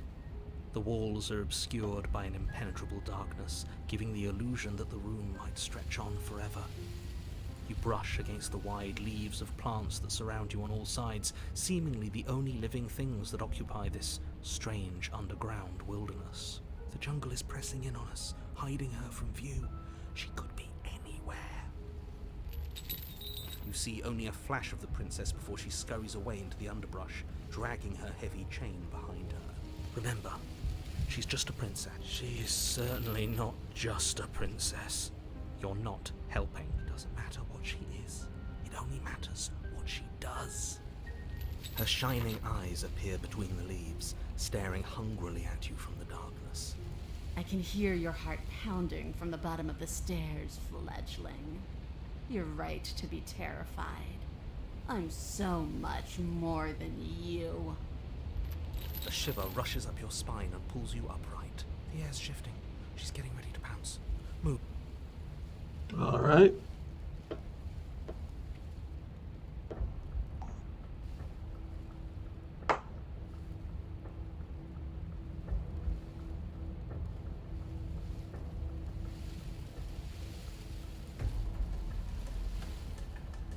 There's a shift in the humid air, and something enormous Oh my. lunges from the shadows, her maw unhinged and dripping, her eyes fierce and full of hunger. She is too quick to outrun, too nimble to outmaneuver, too determined to overpower. This is her domain. You are devoured. I guess that's it then, isn't it? Unfortunately for you, no. This isn't it. You are in a dark and caustic place. A thick, fibrous lining constricts around you, its slick surface impossible to grip. Your hands scrabbling uselessly at your surroundings as they compress in on you. Your lungs can barely expand in such a tiny space. Not that the humid, finite air grants you more than a few shallow breaths at a time. You spoke when you needed to act. The liquid pooling beneath you starts to seep into your skin. You itch, then sting, then burn as the... When I killed you, I tried to leave this place, but it wouldn't let me. You belong down there, it screamed at me. The world is better off without you. The flesh around you rumbles as the princess begins to move, her thundering footfalls twisting you helplessly about. Your skin protests as the corrosive liquid sloshes around you, but there will be no respite for you in sight. The burning grows stronger, and you can... But you don't belong down here. You came from somewhere else. You came from out there. So I consumed your dead heart, and I carried it in my throat, and I draped what was left of you on my back, and I threw myself against that door. She stops, her muscles tensing around you, and through the muffling layers of her flesh, you hear the whine of straining metal. And with a pop, she lurches forward, your body lurching right along with her. Her chains. She's loose. But even then, it denied me freedom. You cannot fool me by draping yourself in decay. I know your true nature, and it is suffering. Gravity pulls at you as you're hefted upwards, the distant creaking of ancient wooden steps barely audible over the thudding of the princess's heart. And then it was gone, and I was here. A new enclosure. A nicer... I learned from my wounds. You're alive now. We can leave together. Does that work? Could she free herself if we're alive in here? Do you really need me to give you a definitive answer for you to understand that the situation is grim? Stop her. Do something.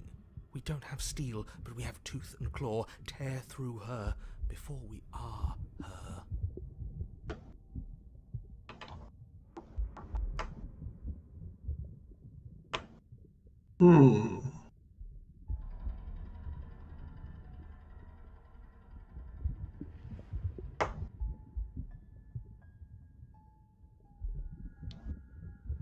How about...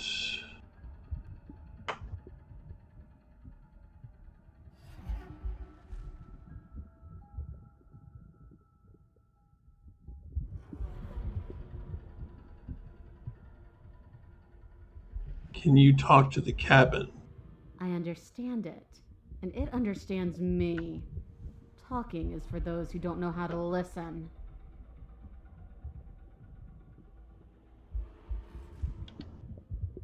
Like the cornered animal you are, you tear against the thick membranes of her stomach with every part of you that can be made sharp. Nails, claws, teeth, hands, feet. I can feel you tearing through me, but are you swift enough for it to matter? Your body is violently jostled, the disruption causing burning skin to slop from raw muscle, and you hear what you can only assume is the princess pulling against the door to the cabin. The cage is still locked.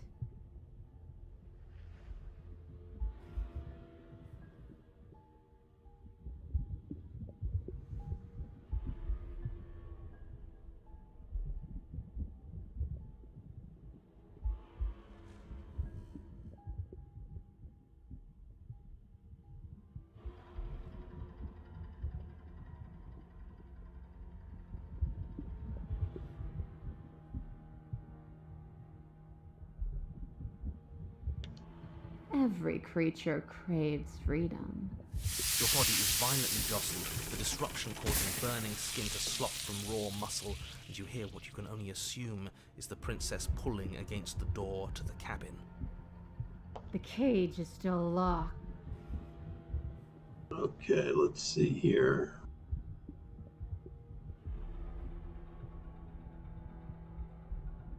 Oh, The click of what you presume to be a door ripples through the layers of suffocating flesh. that wasn't so hard. You feel her take another massive step, and then another, and then... And then... It's gone quiet, hasn't it?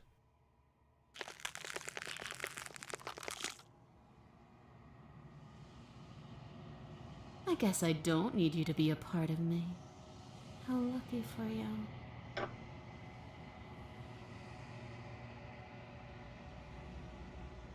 This place is cold.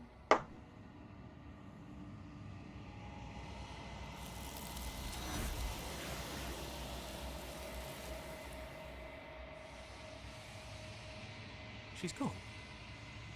Where did she go? Should we try and find her?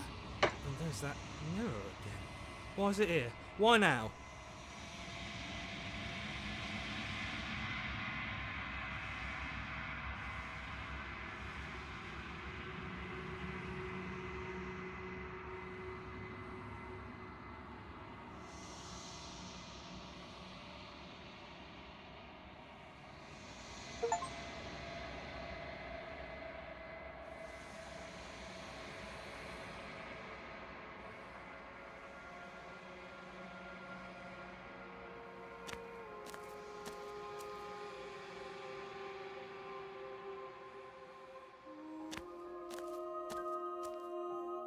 I am a growing chorus of contradiction, a mass of tides ebbing and flowing all at once in more directions than my attention can bear to hold.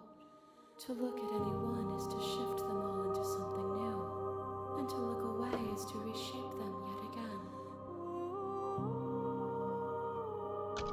All of me is changing, and yet the rest of me is still the same.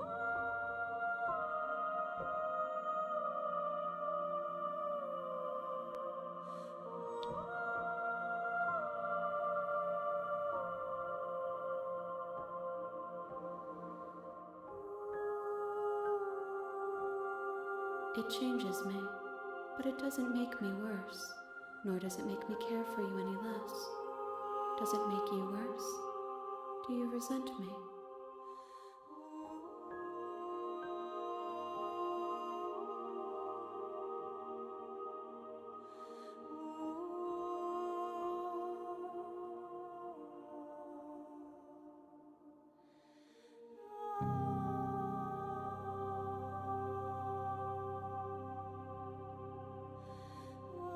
It does seem small from here, and the more we journey, smaller each of those steps will be, but that doesn't make any of them less special.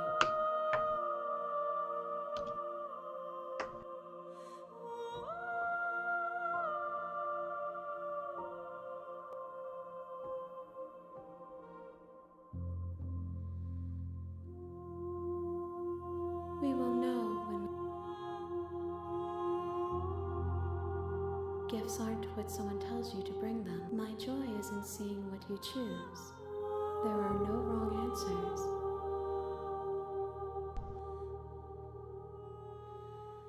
I will be here when it is time for us to meet again.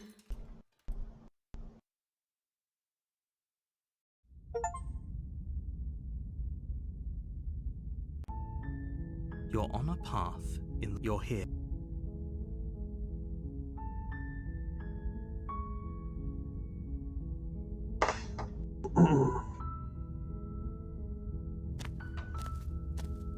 You make your way up the short.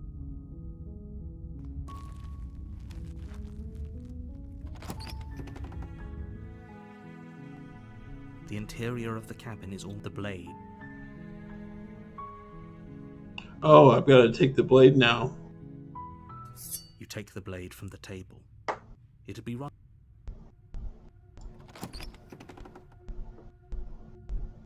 The door to the basement creaks open, revealing a stair. Her voice. Who's there? She sounds. Don't let it fool you. Don't be a stranger. It's been so long since I've had any visitors. Come on down. You walk down the stairs and lock eyes with the princess.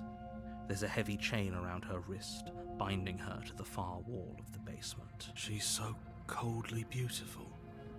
Focus on the task at hand. And there you are. Are you here to kill me or something?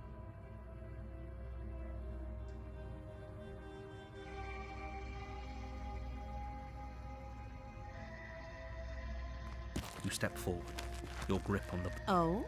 No talking then? I'm probably chained up in this basement for a reason. So, you should just... She's unarmed.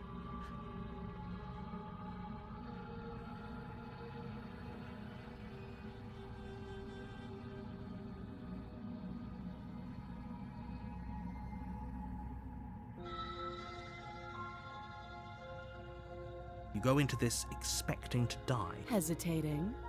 Why don't you drop the knife?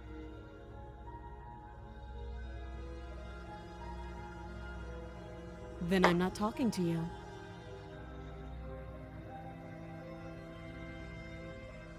I guess we are. For the love of everything, or drop the blade.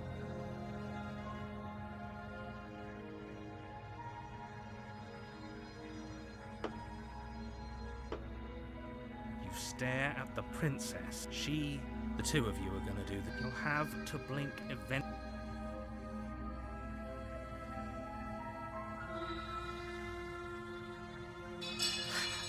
The blade tumbles out of your trembling hands and drops to the floor with an unceremonious clang.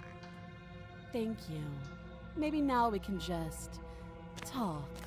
Against your better judgment, you step forward to speak with the princess face to face, unarmed. We'll be fine. I don't know what you're hoping to accomplish here, but I can assure you there's no reasoning with her. Just make sure you don't... So here we are. What an awkward start to a relationship.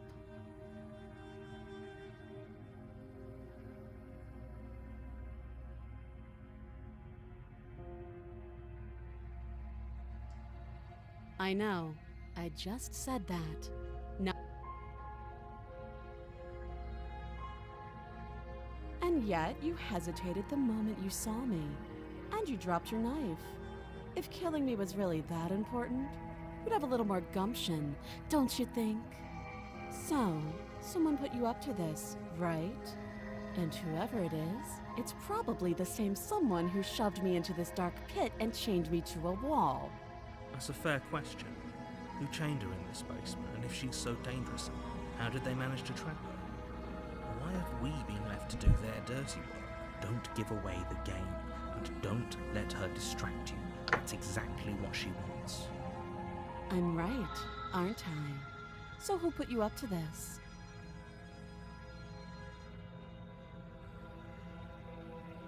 can't, don't bother. I'm guessing you don't have the key then. I'm sure there's a key somewhere around here, and if there isn't, well, we can always put that knife to good use. Her sharp eyes settle on. She isn't suggesting. She is. I'm sure of it.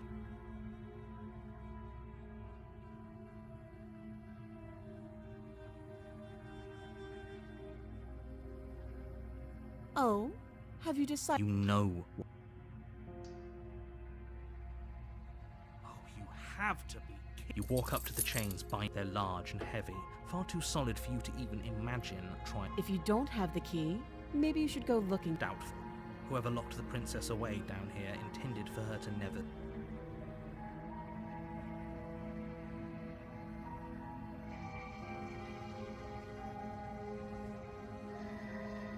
That would be fine. I can lose an arm. She speaks with almost complete nonchalance. If we were stuck down here for long enough, I'm sure we'd be nonchalant about cutting our way out. You attempt to make your way out of the basement, but the door at the top of the stair is someone else here.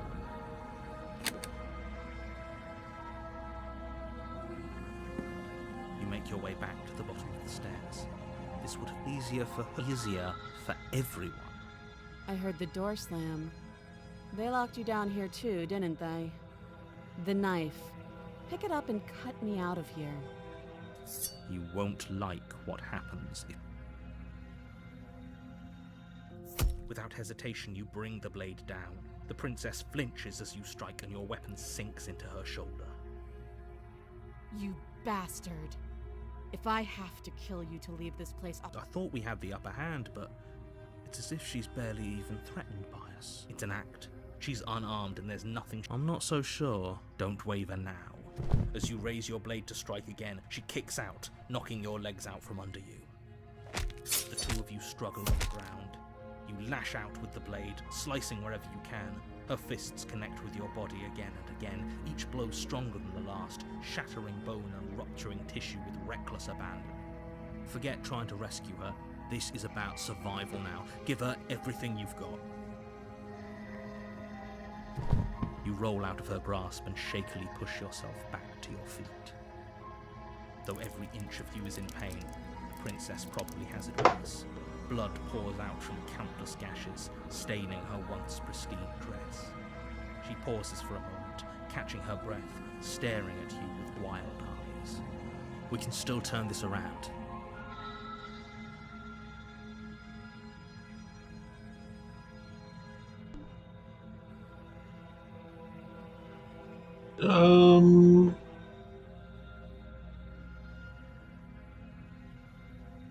You steel your resolve and take another step towards the princess. You probably won't make it out of here alive, but you can at least make sure she won't make it out of here either. Excuse me? What was that about not making it out of here alive? Do you think this is what I wanted to happen? I have a duty to state the facts of the situation, and honestly, can you not feel all those ruptured organs bouncing around in there? If the princess doesn't do our friend in herself, internal bleeding is certain to finish the job. The two of you clash for the final time. You feel your ribs break as she delivers a heavy blow, but you push through the pain, falling forward and sinking your blade deep into the princess's heart. Oh. Two of you fall to the floor. This was fun. You put up more of a fight than I thought you would. But I have to wonder, do you really think this is the end? But you don't have the time to worry over her words. Everything goes dark, and you die. You're on a path in the woods, and at the end of that path is a cabin. And in the basement of that cabin is a princess. You're here. A terrible... If he doesn't... You know what? That's the... All right. It hasn't. Or if it has, I certainly haven't been a part of it. Like I said, we've just met for the first...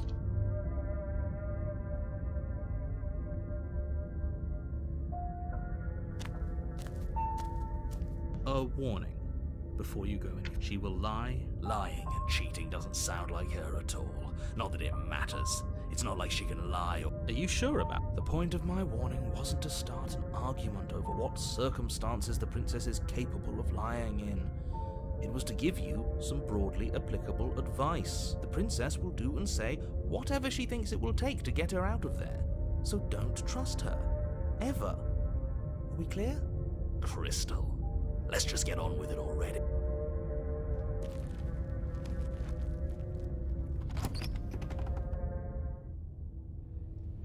The cabin is tighter than its exterior would suggest. Yeah, the stubborn. Stone walls press in on you, as if trying to forcefully direct you towards your destination. The only furniture of note is a black iron altar with a pristine blade perched on its edge. See? Even the cabin has the right idea. Let's get moving. The blade is your implement. You'll need it if you want to do this right. Alright, let's see.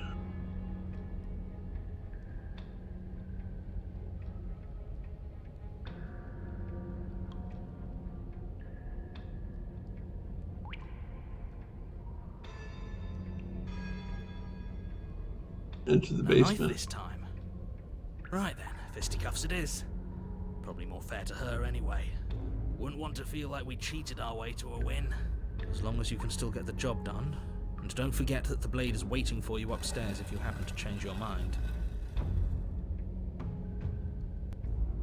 The door to the basement creaks open, revealing a rough stone staircase, its walls pressing at your sides and tightening as you descend. The air seeping from below is heavy and oppressive, with an almost sulphuric odor to it. If the princess lives here, slaying her would her fierce voice carries up the stair. Is that another challenger? Finally. It's been ages since I've had a good fight. This isn't what she sounded like last time. Her voice is a little deeper, almost threatening. Good. Sounds like my kind of princess. As much as I appreciate the enthusiasm, just make sure you don't let your bloodlust get to your head. You need to stay focused and keep your wits about you. Remember, you're here to slay the princess, not to have a good fight. As you descend the final step, the form of the princess comes into view. A large shackle leading from her wrist to the basement wall. It looks like she could rip those chains out of the wall without a second thought.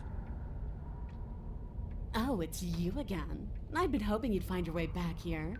Good to see that death doesn't stick for either of us. But no little knife this time, huh? No, I hope you're not just here to chat. I've been itching for a rematch. Alright.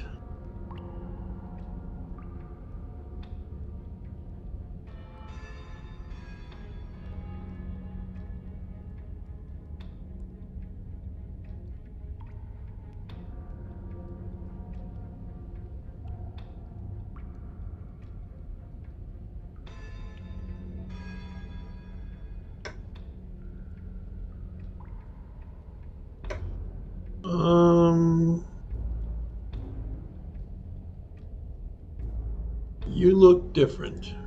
Aside from your empty hands, you look exactly the same. Alright, fine. I believe you. What? What you said earlier in the woods, I believe you. You've already met the princess, and the princess has already met you. That's all the more reason to take this seriously. Okay, 1 second while I take a short break. It'll be like 2 minutes. 1 second.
Alrighty.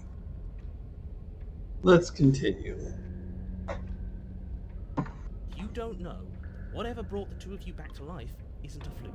And beyond that, do you know who doesn't remember anything that happened last time? Me. I don't remember. Are you okay? Of course I'm not okay. As far as we're all concerned, the fate of my world is still very much on the line. Not all of us have the luxury of jumping over to a parallel universe the second we die.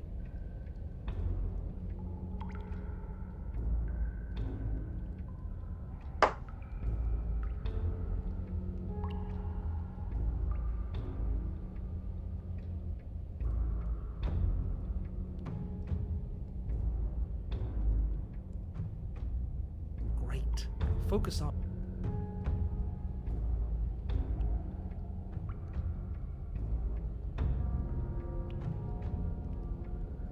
Free her? You aren't... Who says I want to be free?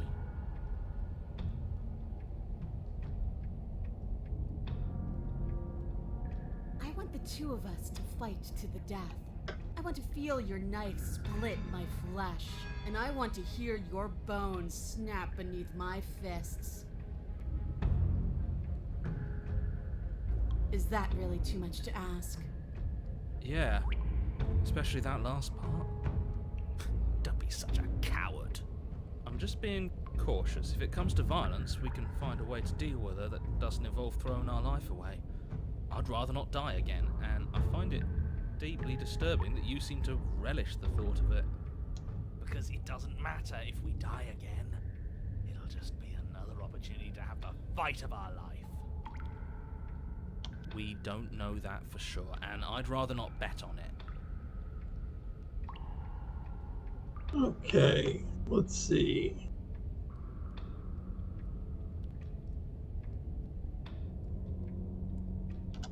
What is there to unpack? I was dead and now I'm not, and the same goes for you. There. Unpacking done. Don't you get it? We've been given free rein to wail on each other. Forever. Couldn't have said it better myself.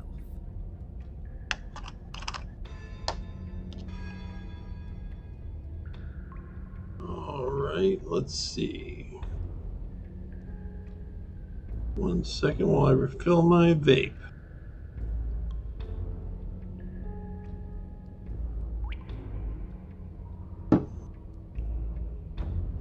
Alrighty. Let's see here.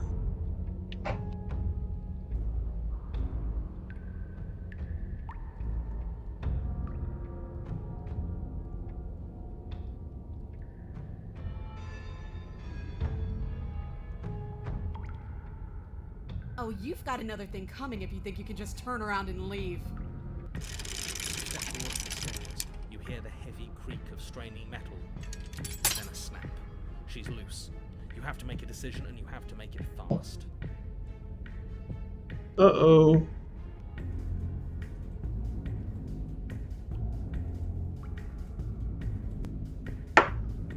Alright, let's see.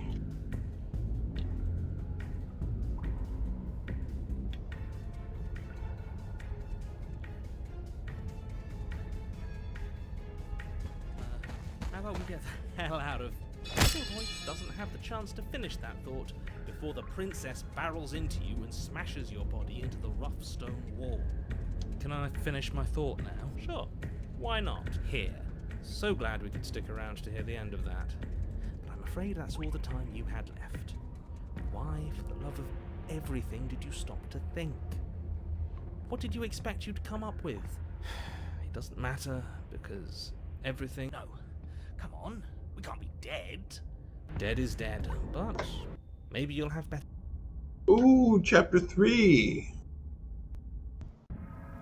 You're on a path in the woods, and at the end of that path... Alright, change of plans. We're taking the blade this time, and we're not hiding upstairs. Who cares about the blade? If we had a chance against her, we already missed it, didn't we? she got stronger, and we stayed the same. We've seen her bleed. Whatever she is, she started out mortal, which means she probably is still mortal, which means we can win. We just didn't take things seriously enough last time.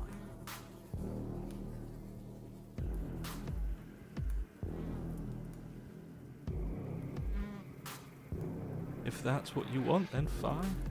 Enjoy being beaten to death again and again. You're stuck here with us too. For all you know, we'll never get to leave this place until we get it right. This is just great. Yeah, you Actually, I don't think we have been here. This is all different, isn't it? That's a good point. Everything here is a little off. Yes, precisely. And if you'd given me... Oh, you're actually letting me talk now. Great. If you've already been here, it means you've seen things you aren't supposed to have seen, and you know things that you aren't supposed to know. This doesn't look like a path in the woods. If reality seems distorted, it's because reality is distorted. So you knew this could happen. You knew we'd be able to restart like this. I know all sorts of things, which is why you should listen to me. That's not really an answer. Look, if the world around you is changing, especially all the way out here, then that means you're nearing the point of no return. Whatever happens next, that's it. There won't be any more do-overs. So you'd better take things seriously. Don't worry. We only need this one last go at things. You'd better hope that's true. And don't let that inflated ego get in the way of doing your job. What's the point? We might as well just give up. The stakes keep getting higher and we keep getting smaller. Oh, cut it out, will you? We need to be tough right now. You're making it so much harder than it has to be.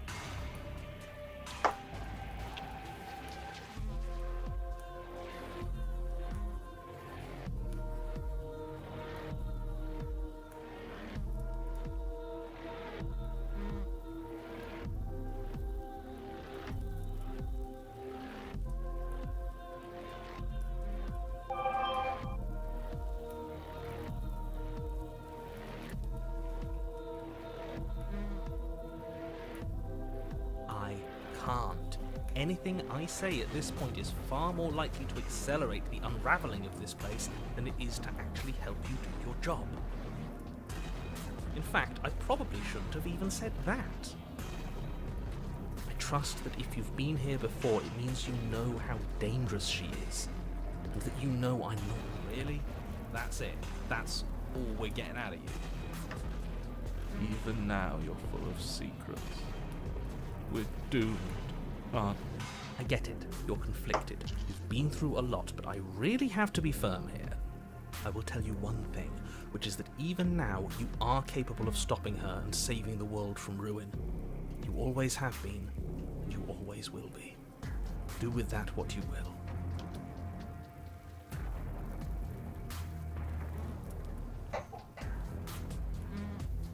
So what if I'm speaking my mind? It's not like I've ever really got this. Let's keep it that way.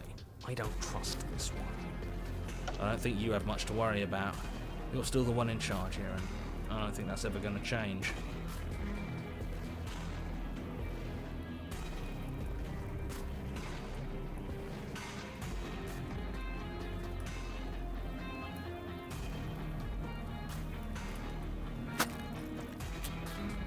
Good. We're all on the same page. It isn't long before you find yourself at the end of the park, staring up at the cabin on the hill.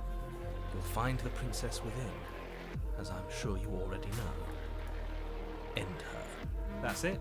No final words of advice? I'd rather not waste any more time. I'm sure that any advice I'd give at this point is something you've already heard. That's fine by me. Let's get moving. I'm itching for a rematch.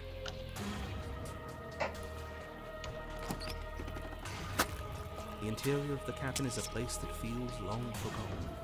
There was once an elegance to its construction, carved marble columns holding a high-arched roof, vaulted windows letting in the weak starlight. But that is how it was. Now there is a growth that has overtaken it. A viscous fluid seeps from cracks in the stone walls, and it congeals into chaotic streaks of writhing nerves and wet clumps of living meat. That's horrible. It doesn't matter. The only furniture of note is a pulsating pedestal, a pristine blade perched on its edge. The blade is your implement. You'll need it if you want to do this right.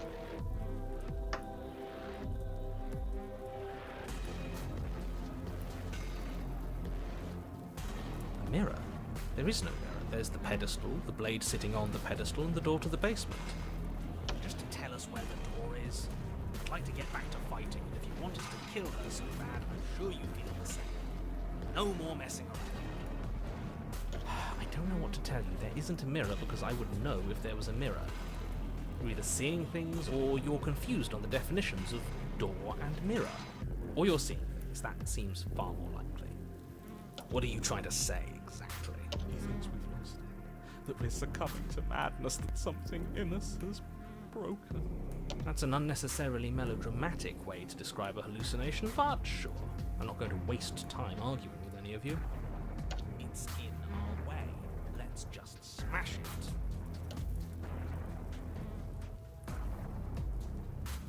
All right, let's see.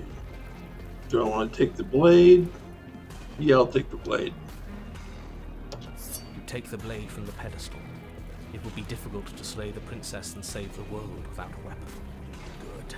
Nothing feels better than gripping cold steel.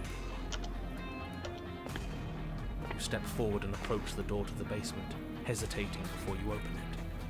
As if you don't see it. You really don't, do you? How strange. It's a bit grimy. Why don't we wipe it clean? Wipe what clean? Are you still on about that mirror? It's not real. I'd know about it if it were real. No, we can't doubt our eyes like that. It has to be real. Let's just smash it and get it over with. We won't be able to see what's in there if we smash it. Do whatever you want with it. The mirror isn't real, so how you handle it does. You reach forward and drag your hand across the door leading to the base. As if on command, it slowly slides open, scraping against the stone floor, its ancient hinges moaning as it reveals the dim path ahead. Why am I not surprised? You step forward into the darkness. The stairs leading down to the basement are at once both narrow and grandiose. A high-vaulted ceiling stretches up into a gloom beyond your sight, while walls wet with tumorous growths press in uncomfortably at your sides. You feel both unprotected and trapped, at once exposed and claustrophobic. The air is thick, its odour an oppressive violence, the metallic scent of fresh blood twisting with the nauseating embers of charred remains. If the princess lives here, slaying her voice, a bellowing rage roars up the stairs. So you've returned after denying me the salvation of combat? Are you here to gloat? Are you here to mock what I've become? Do you think that if you let me kill you enough times, I'll suddenly soften and repent for sins that live solely in your head? Well, we've tried that, haven't we? Now come down and see what your refusal has done to me. See how much you can bear to witness the— But I don't want to see what we made. Can't we just give up? Blade, no blade, it's all the same. We can't beat. We can. You're just a quitter. You make your way to the bottom of the stairs. The chamber's walls are painted in blood, a deep, sickening red that drips down in clotted streams onto the charred corpses that make up its floor. This place reeks of torment, of ripped skin and burning bone. The princess stands in its center, muscles flayed and bare and weeping, draped in a tattered dress of her own skin. Her heart beats from its place in her open chest. Do you know what I'm going— There's not so much a moment of hesitation before she steps forward. Her chains pull taut, holding fast as she strains against them. The cuff around her wrist digs deeper into her skin. Blood drips from the place where metal meets flesh. And then, with a nauseating sound, the skin tears. It plops to the ground, and she pulls her red, glistening arm free from her bindings. She is loose, and she is coming for you. What can we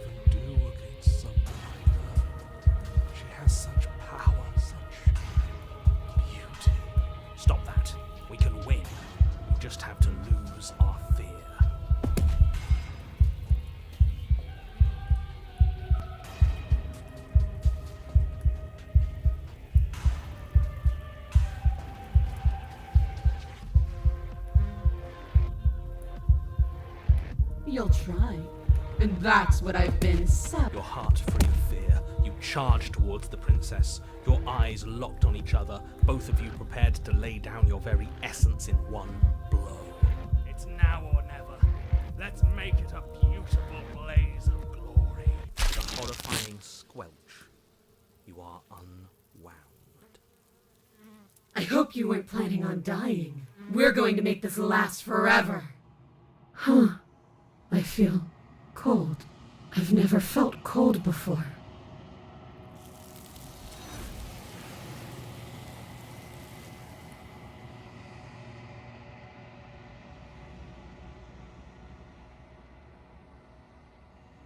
She's gone. Where did she go? Should we try and find her? And there's that mirror again. Why is it here?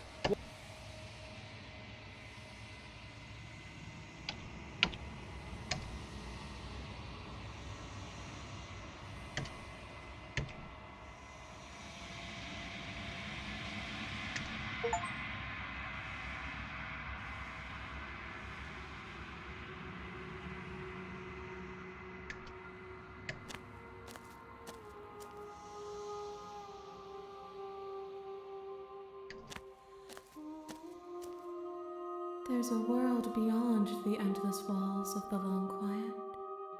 I am curious to see what it means for us to know it.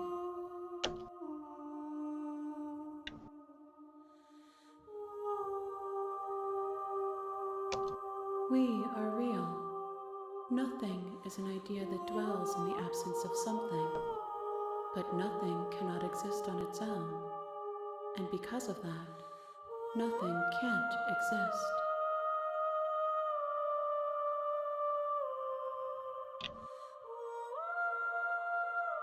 This one is desecration. She placed the weight of her agony on you, yet it is she who unwound herself. But there is passion and empathy in her misery. She will make for a burning heart. Do not mourn her. She has finally found peace.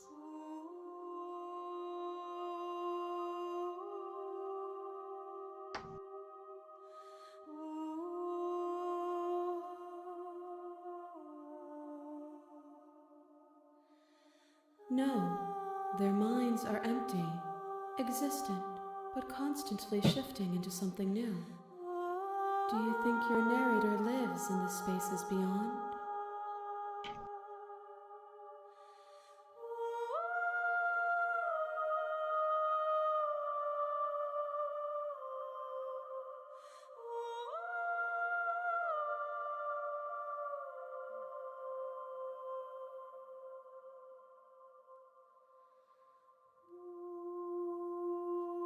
I am on the cusp of my awakening. Perhaps you are on the cusp of yours.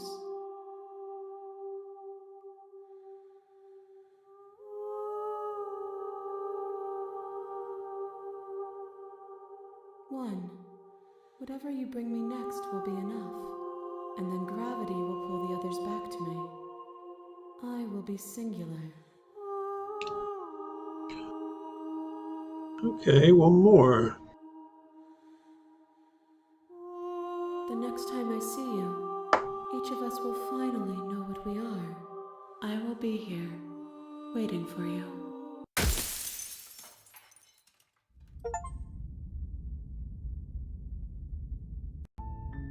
You're on a path in the woods. You're here.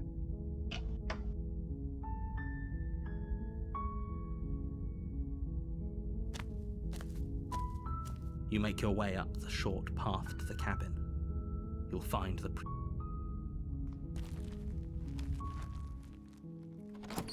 the interior of the cabin. The blade is your... You take the blade from...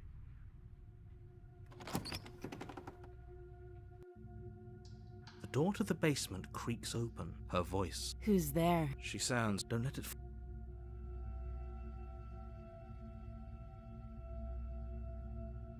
Good. You're still listening to reason. You walk down the... She's so... Focus on the task at hand. And there you are. Are you here to kill me or something?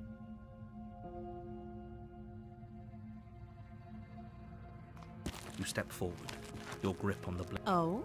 No talking then? I'm probably chained up in this basement for a reason, right? So, you should just drop it. Best not. She's unarmed. If you hesitate, All right. I will end this. you lunge forward without a moment's hesitation. You feel flesh easily give way and look down to see your blade already sinking. Oh. This is it, isn't it? I'm almost embarrassed. Do you actually believe this? It's like she's convinced she can't die. Yes. Even as she lays, but it's over. But is it over? It's over. We should make sure. I really don't. And why shouldn't we? I've told you. Alright, we've done that before. Let's check for a pulse. Let's remove the blade. You lean down and wrap your hand around the blade's hilt. But as you begin to slide it out of its resting place, you feel a sharp and sudden jab in your side. Where'd that hand go? What was that? I guess I won't be dying alone after all. Quick, let's get out of here. It's too late for that now. You collapse to the ground as the mortally wounded princess twists a blade of her own deeper between your ribs. As you fall, she falls with you, exhausted by the effort, the little life that was left in her eyes fading rapidly. An eye for an eye. See you around. You were so close. Why did you hesitate? For whatever that's worth. Everything goes dark, and you die. The razor. You're on a path in the wood. You're here to slay her.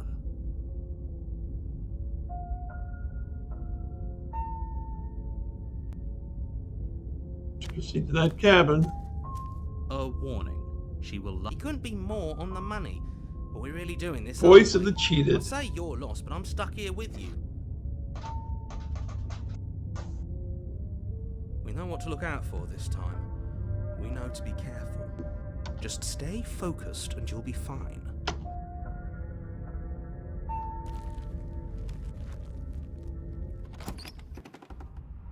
The interior of the cabin is a jagged mess of warped wood and broken boards, their splintered edges as uninviting as shattered glass. The only furniture of note is a pointed table with a pristine blade perched on its edge. The blade is your implement. You'll need it if you want to do this right.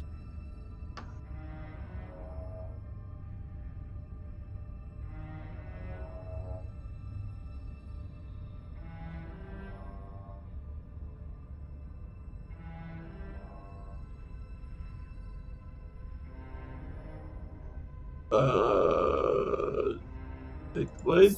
You take the blade from the table. Feels a bit better to have a weapon in our hands. Let's make her.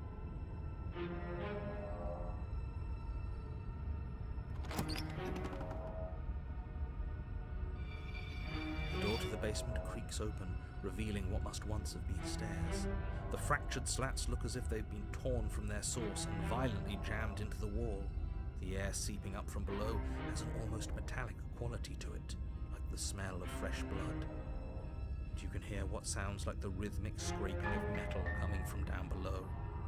If the princess lives here, slaying her would probably be doing her a favor. Scraping? She's not even trying to hide her knife. It's like she wants to get in our head. That sound could be anything. It's probably just her chains dragging across the floor. I am begging you to get out of your head. Her grating voice carries up the stairs. I hope you've come to rescue me. I've been stuck down here forever. There is something so wrong with that voice. Yeah, she thinks she's better than us, like she doesn't even have to put on an act this time.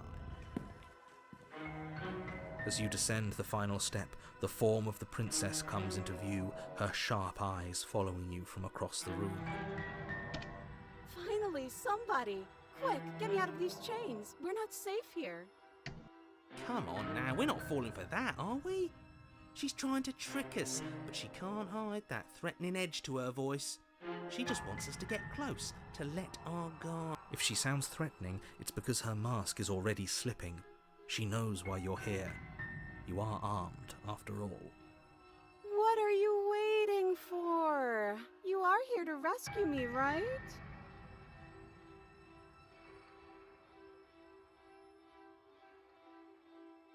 Last time? If somebody came into my house and stabbed me to death and then I killed him, surely I would remember that. But I don't remember it, so it must not have happened. Last time? Ugh, it's like the two of you are working together on this. Aren't you listening to her? She's obviously lying through her teeth. I'm terrible at spotting lies, and even I can tell something's up here. We can't be the only ones that looped back to the start. Someone else has to remember, right? Yes, something is obviously up, and we can all tell that she's lying. The thing she's lying about is how dangerous she is, not dimension hopping or time travel or whatever it is you think you're doing.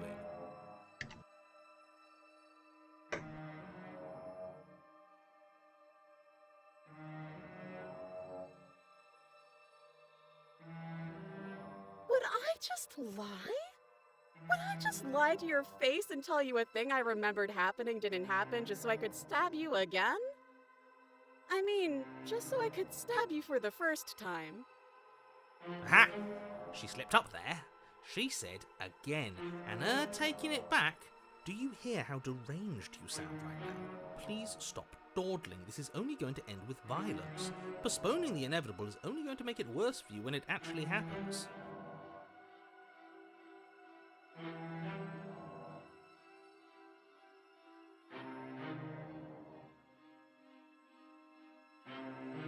All right, let's see.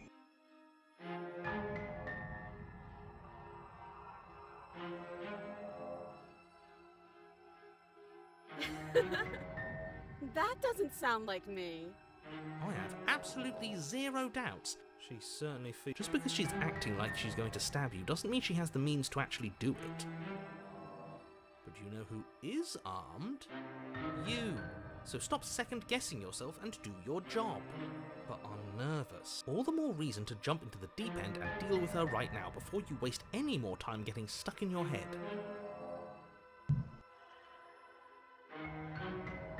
That's so rude of you, passing judgments on strangers you've never met just because they're different from you.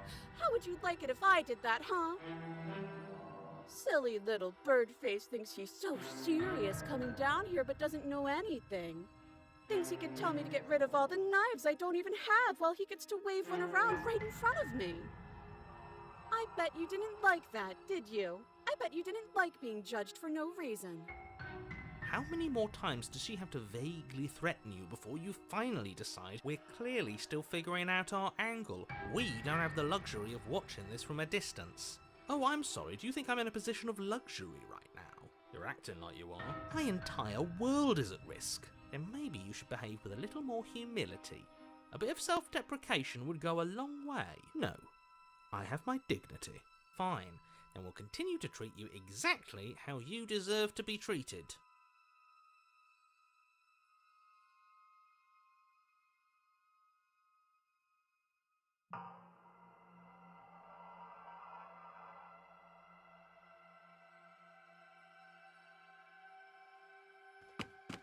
The princess falls silent, her smile unwavering as you Okay, she hasn't pulled out a knife yet, and her hands are still behind her back.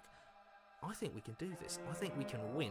We just have to strike now, but make sure you keep your eyes on those hands. But your focus is broken by the horrible sound of metal sliding. Who's me? Hers, at first, then yours. Hee. How? What did she even hit us with? You stare down at your chest and at the long, thin blade she impaled you with. And then the red, angry slit along the flesh of her thigh, where the blade had been nestled just a moment ago. It's still lodged in her leg, emerging from her knee, hinging up and out of her body like some extra metallic limb. What? Bullshit. Absolute bullshit. So the blade came out of her knee? You're going to die now. With a twist of her knee and a painful squelch, she does just that. Everything goes dark. And The arms race. Yeah, that was gross. you're on a path in the woods. No, fuck that. If we're gonna have to keep doing this over and over and over again, we're not starting in that goddamn woods every time. We're starting in the fucking cabin. You're what? I feel dizzy. Oh ho ho ho! I guess I took us to the cabin, didn't I? Isn't that interesting? Who holds the cards now? Nobody. Nobody holds the cards. That's how it's always been. That's unfortunately how reality works. The circle's getting smaller and smaller. Running isn't an option anymore. We have to fight. Yep, the voice of the cheated. Good. It's better that way. Without a fight, no one can win. And if no one can win, then nothing has any meaning. Great. So obviously you've already been here. How many times? This is our third? No wonder things have fallen apart. You do realize that every time you fail, she escapes and an entire world is damned to destruction, right? That can't be right. That's too much responsibility. Nah, impossibly high stakes make the fight so much better. Let's just stay focused, shall we? The only furniture of note is a bent metal table. A pristine blade perched. We take it. Okay, sure, you take the blade before letting me finish telling you it's there. It would be difficult to slay the princess and save the world without a weapon. This feels right. We just have to keep our senses sharp. That's right, we've got to be able to win eventually. We will win eventually. Hell, we might even win now. That's a fighting spirit I like to see. You could all learn a thing or two from this one. I'd love to get started just as much as you would, but how are we supposed to get down there? You walk through the door. You do know what doors are, right? There isn't a door, there's just that mirror. There isn't a mirror. You really messed things up, didn't you?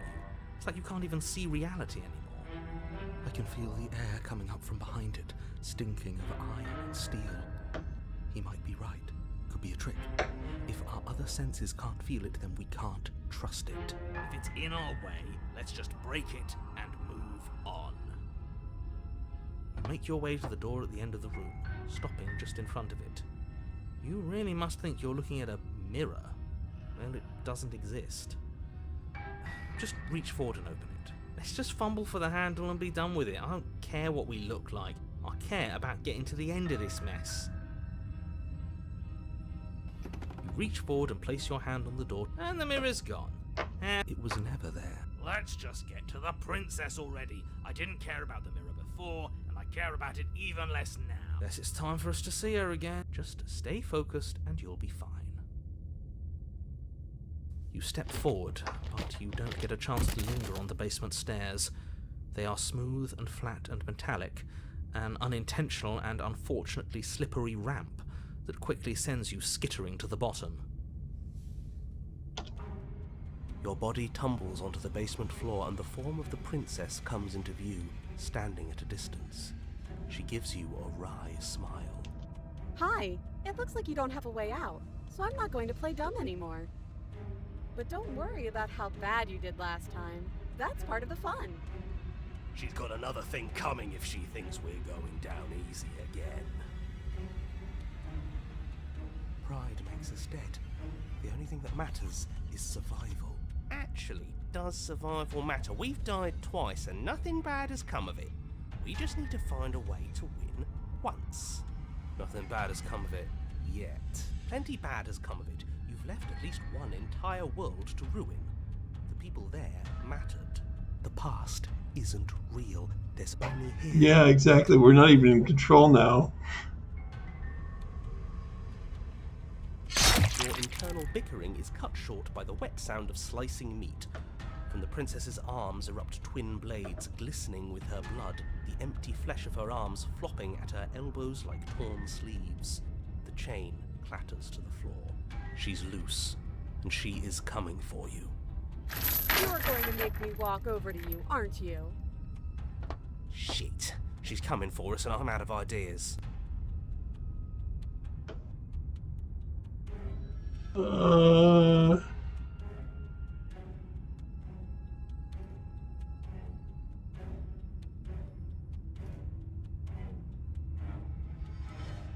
Let's flirt. Now, I've tolerated quite a bit from you, but this is a bridge too far. Please don't try romancing the princess. She wants to kill you. She's going to end the world if you don't stop her. Yeah, do we have to flirt with the murderous monster? I'd rather not. I'm into it. Can't say I mind either. If it weren't for all the cheating, I'd say she's pretty cute. Can we flirt by fighting her, though? Give her the look. I love that. Give her the look. The look. The look. We've all used it. Yeah, do you not know about the look? The look, eh? So we're getting serious about this. You flash the princess the look. And a rosy blush rushes to the princess's cheeks as she breaks into a wide grin. Unbelievable. Oh, is that how it is? Yeah, okay, I feel that. I like you too. Neat. Oh, be damned. This is actually going to work, isn't it? Still going to kill you. But now we could both enjoy a mutual romantic subtext to the murder. Or not. Oh, I like her. I like her a lot. Blush still glowing in her cheeks, the princess closes the distance between you, blades flashing. She skewers you. Ow. What worthwhile romance doesn't hurt at least a little bit? What matters is that she likes us. She's even said as much. Oh, a new one of us. I thought that only happens when we die. Did we die? You're on a... No, you're in a... Where the hell are you? I think we're dead, and that's all we'll ever be. Dead, dead, dead, dead, dead. Stop saying dead, all of you. We might have died a second ago, but right now we're extremely not dead. This is all horribly wrong. How many times have you been here? This is 4. No wonder everything's such a mess. This wasn't supposed to go past 1. I wonder what you're going to do next. You're so full of ideas, and I love that. But I guess we don't have time to talk about things before the princess advances. Okay, whatever we do gets us another us. Let's see how many we can stack. There's got to be a point where it makes us better than her. We don't need any other voices chattering about in here. It'll just confuse us. All we need is to keep fighting. Yeah, I'll pass on that, as long as we keep moving. We'll win her heart eventually. Come on, show me something new. Voice of the Smitten is my favorite.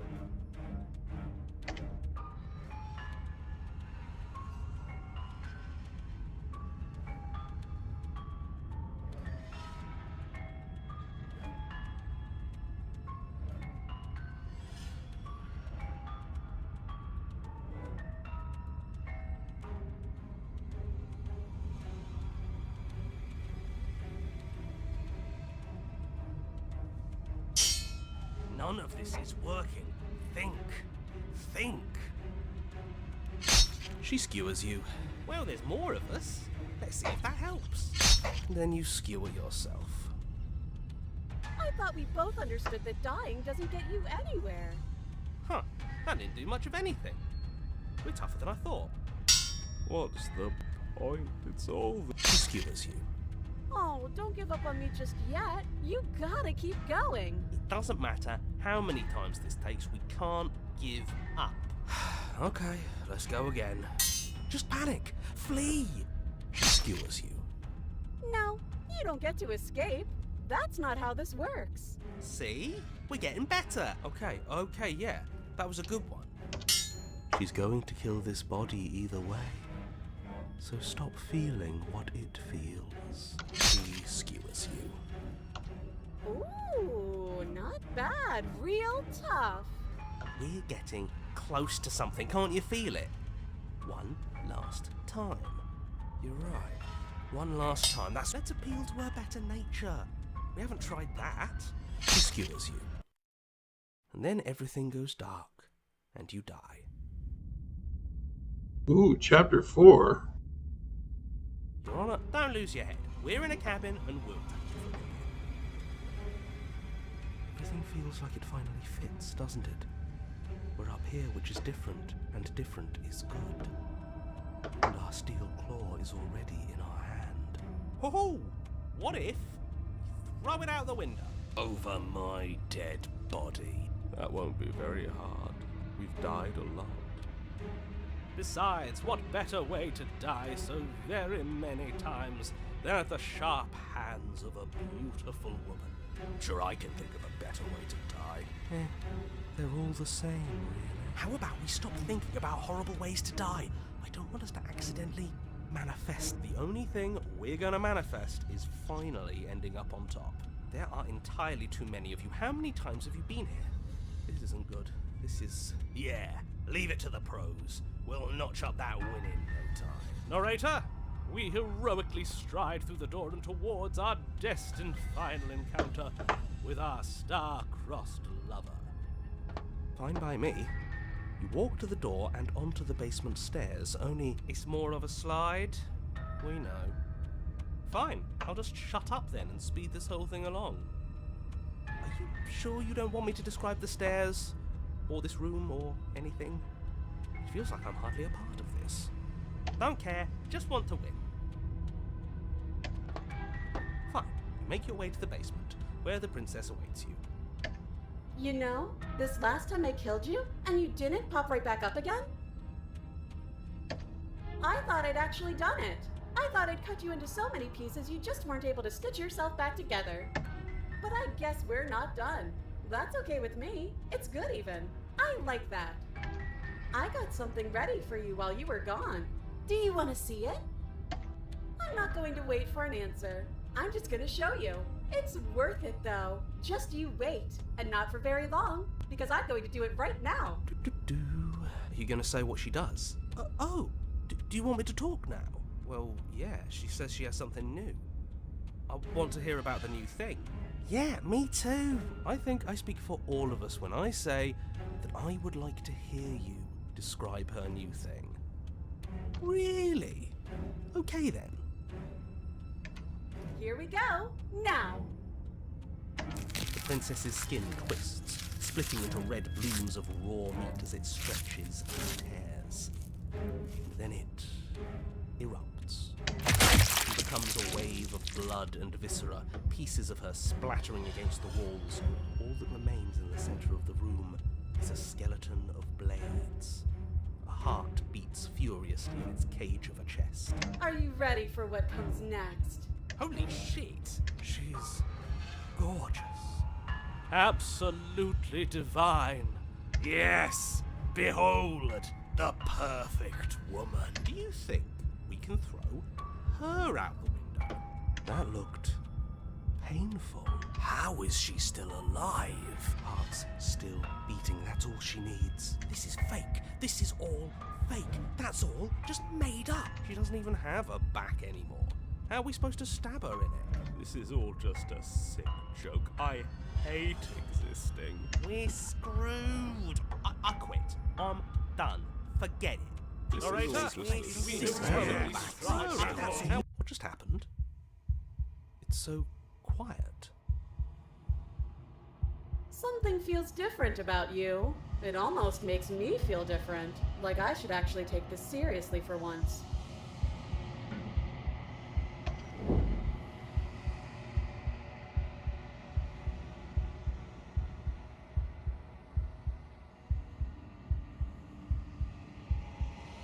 You're incredible.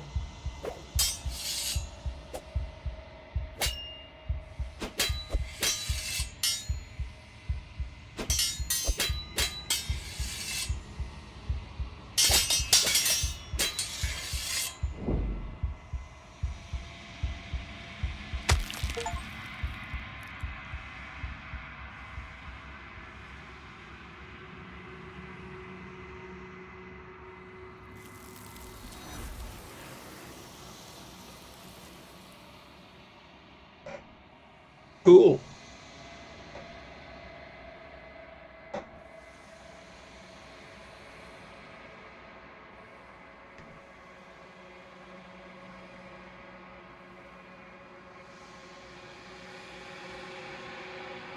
Nothing.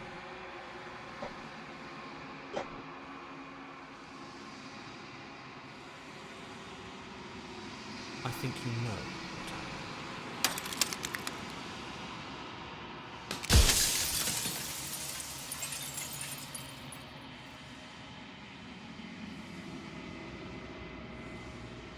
right.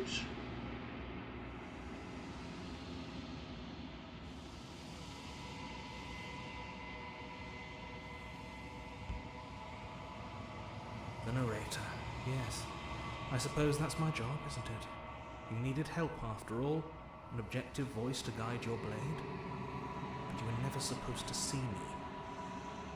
I wonder how many worlds you've damned to extinction to fall this far.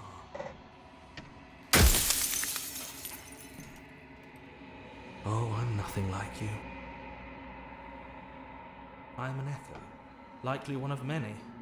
Somebody made you after all, and I'm what's left of him. Not that I'm the only one who can make that claim. I'm sure you've met many others.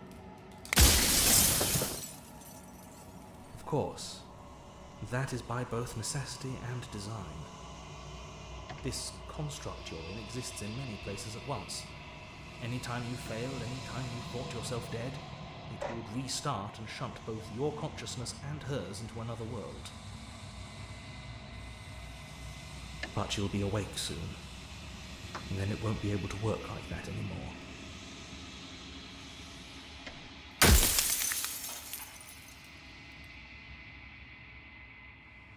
I do. The people out there are real. No matter what you do to them, no matter what you enable, I want you to remember that.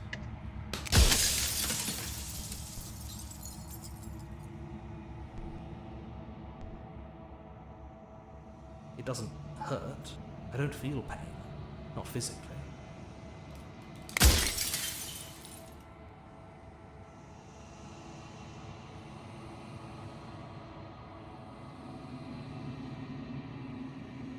You're the long quiet, the god I made to rid the world of death.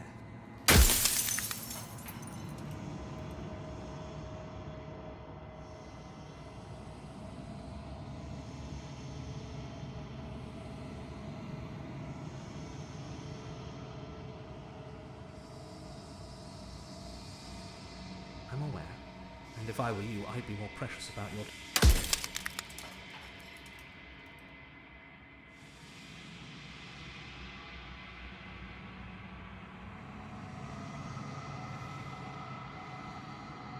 Any other version of me you talked to was just that, a version. Perhaps they thought that admitting to it would have pushed you to certain realizations that would have made finishing your task impossible. I'm sure many of them were convinced that they had to be the first version of them you'd encountered. Anything else would have been too existentially unpleasant. For all I know, each of those other versions of me could have had entirely different understandings of how this construct works. Who's to say which of them are right and which of them are wrong, really? Except for me, I can tell you for a fact that I'm right. Soon I'll be gone entirely, and you'll be left alone with your final choice. So allow me to make my final request. The princess contains death itself within her, but I wove you into being with all the power you need to destroy her forever. Do it. Slay her, and rid the world of death and suffering.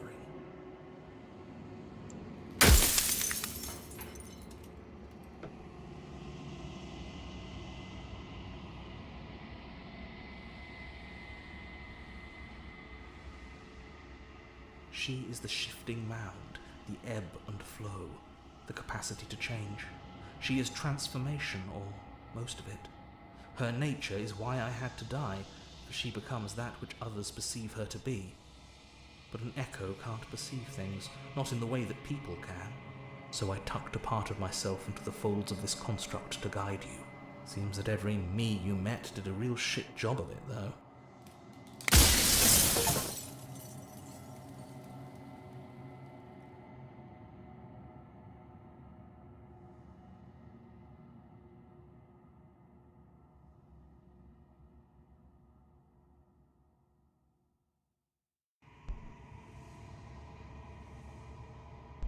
I've said my piece, and my time. It's like I said, I'm just an echo. And echoes...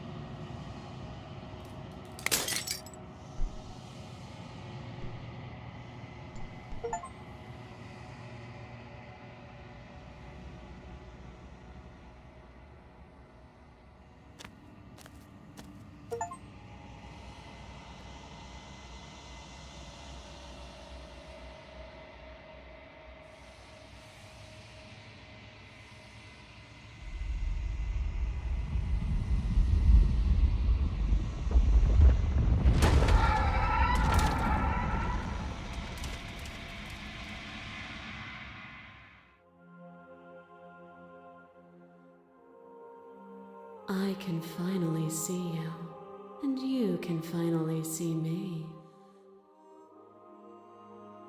It's been so long, and my heart has ached for this moment. I've missed you dearly.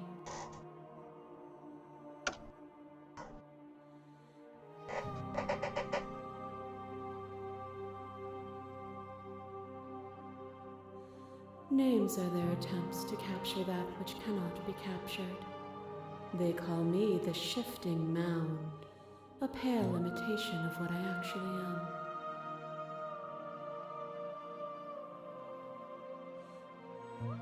Every word you spoke found its way to me.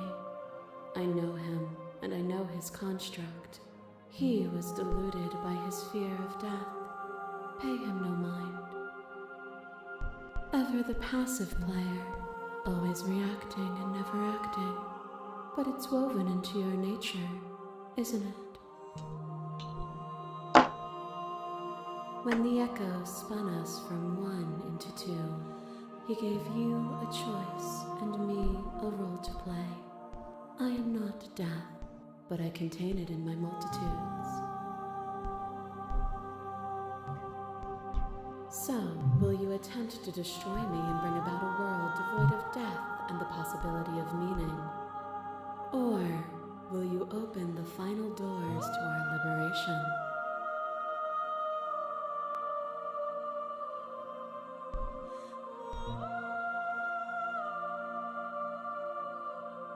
What?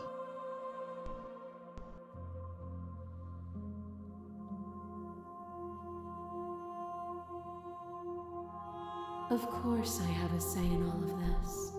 You and I share reflections of each other's. If we didn't, the winding paths that brought us here wouldn't have been full of strife and conflict.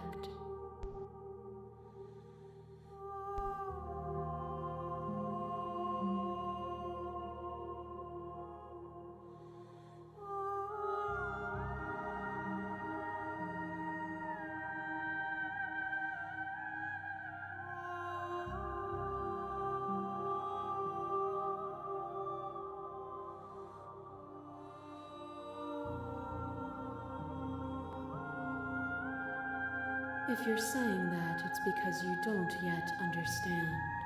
But we cannot use words alone to grasp at things that words cannot express.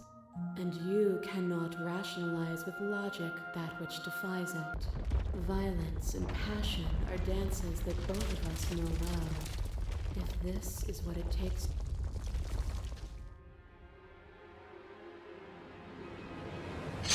A boundless torrent of blades cuts you from boundless angles. You are a body. You are gory ribbons. You are a body again. And you feel all of it. On and on it goes until your bodies are not your thoughts, are not you.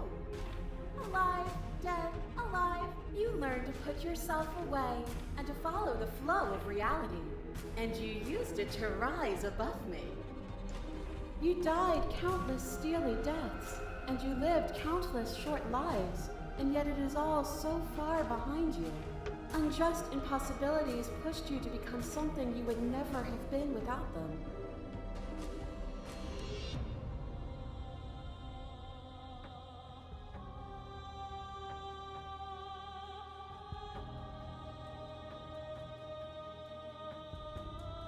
And even then, what we saw was not an ending. When I thought I had reached an unconquerable peak, you showed me how much further I could still climb. What is a person? Is it their body? Is it all of their body?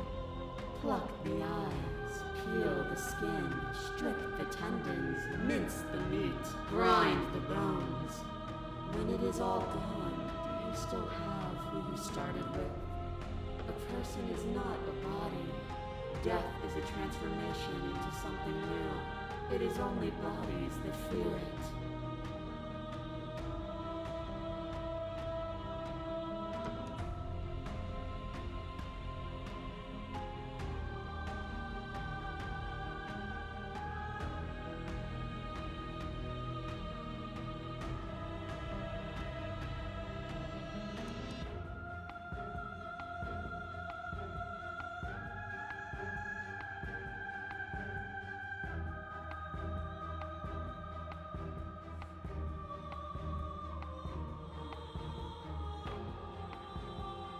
And yet bodies change and consciousness goes on.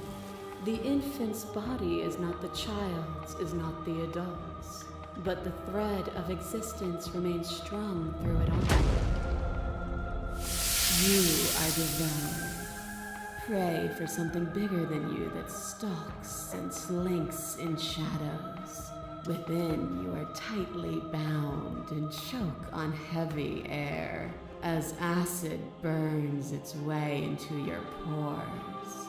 A nest of things devouring within things devouring. But even when dissolved, you gifted me a life. Perhaps it was fear that drove you. Perhaps it was compassion.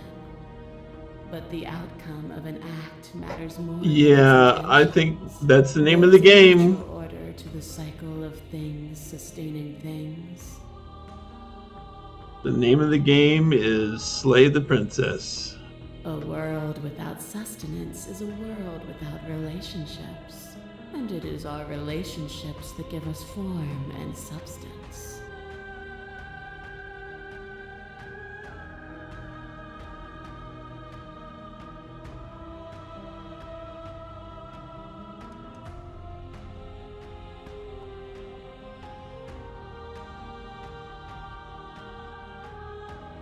You still cling to the horror of dying bodies that rot worlds apart from us. How many more vessels would you need to lose before you realize their irrelevance? A trick behind your back and a trick behind mine. We dance, revolving and revolving around each other, but forever stuck in place. We both move, and yet we both don't. For each of us watches the other instead of ourselves. But forever is not forever. I move and you react, and both of us break the other. But broken is only a moment in time. To change is to hold the potential to rise above. Would you limit yourself to what you are now?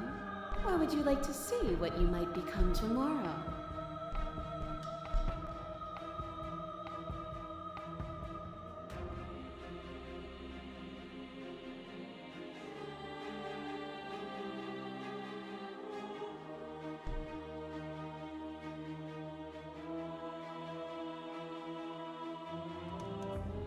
But violence has defined the flow of everything.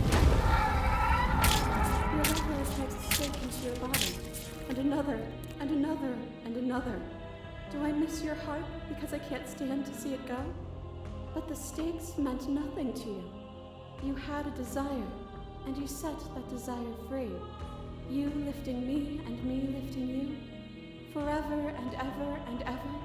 Consumed by true belief, there was nothing that could hold us back.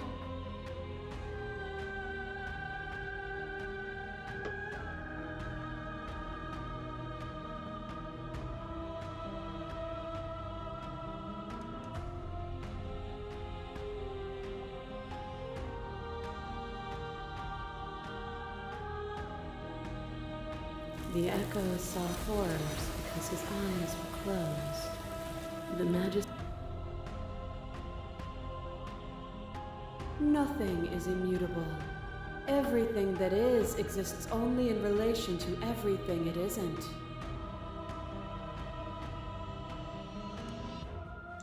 There is no constant.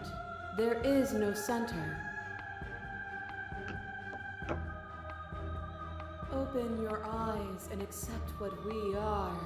We can leave this prison together.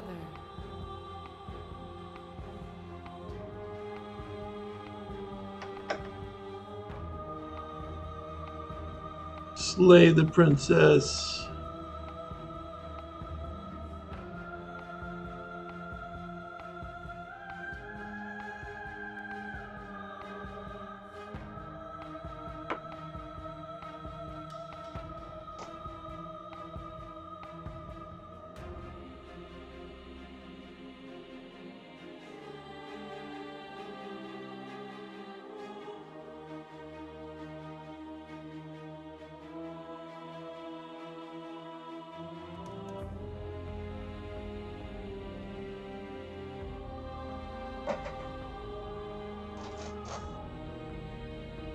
Wait, hold on a second. Perhaps I can say this.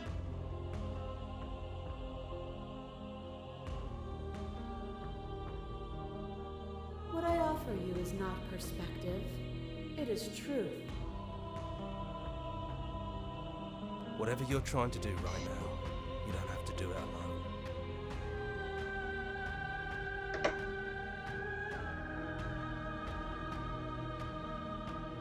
Aha, yeah.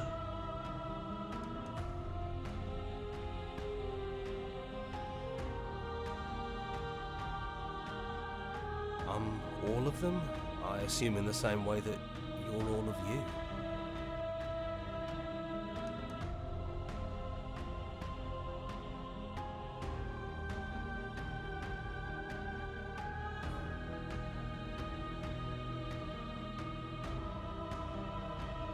It's good to be here.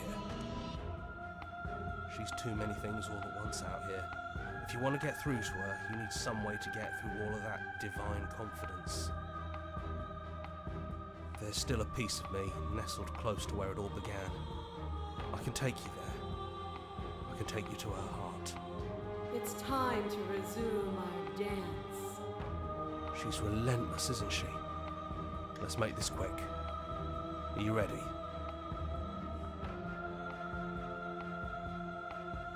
Then let's go.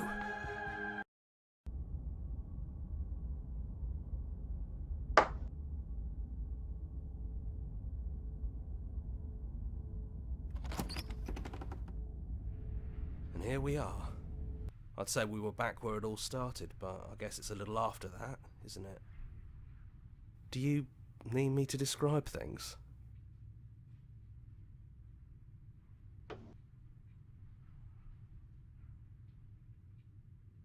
Yeah, of course. The interior of the cabin is, well, it's a cabin, yeah?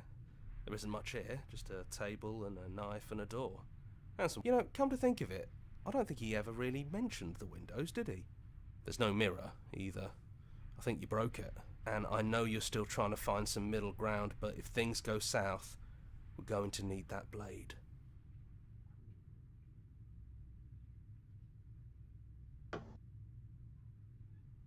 It's just us. I think the rest of them are still out there, jumbled up in the rest of... Yeah, it's dead silent in here. Whatever it was that was left of him, I don't think it could handle you waking up to godhood. Pretty sure he got obliterated.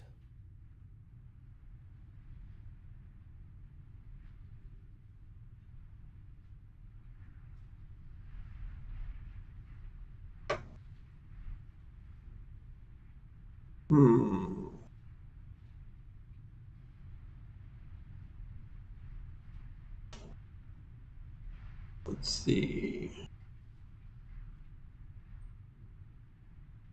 Yeah, it's complicated. He put us through hell, but he's been part of us since the very beginning, hasn't he? Alright.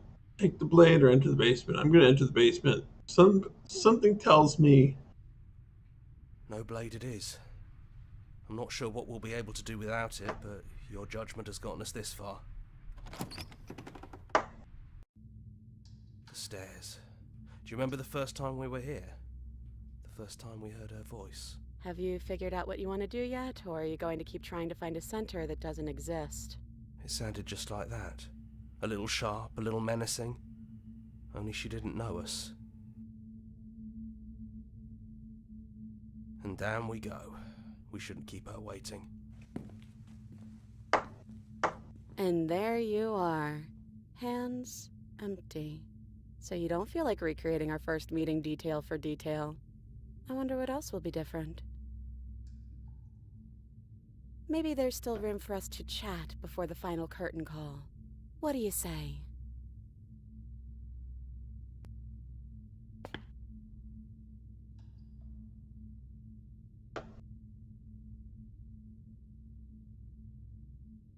Honestly, me neither. No. I feel like I'm myself again.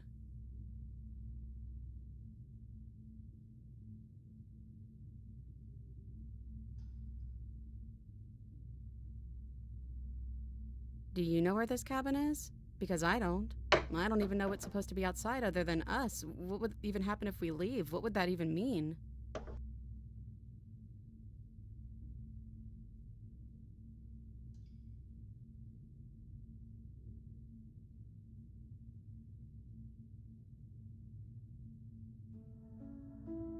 Okay then.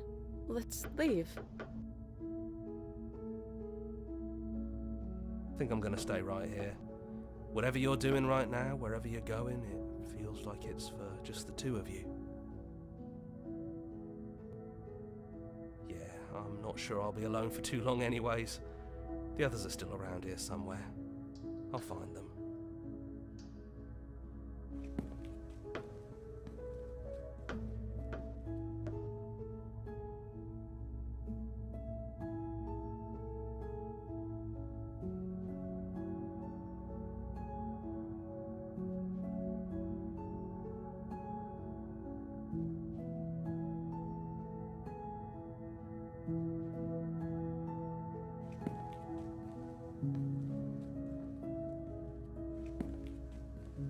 This is it.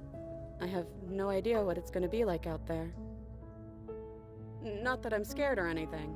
It's exciting, really. Anything could happen. And if it's bad, then it won't be bad. Not with you.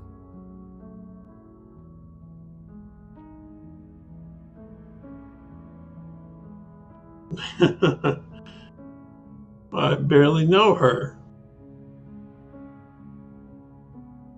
I love you too. But I'm trying not to be sappy about it. So this is a dating sim.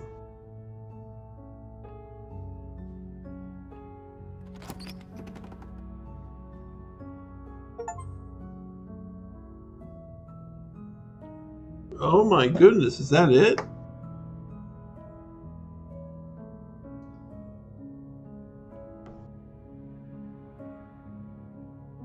Let's see.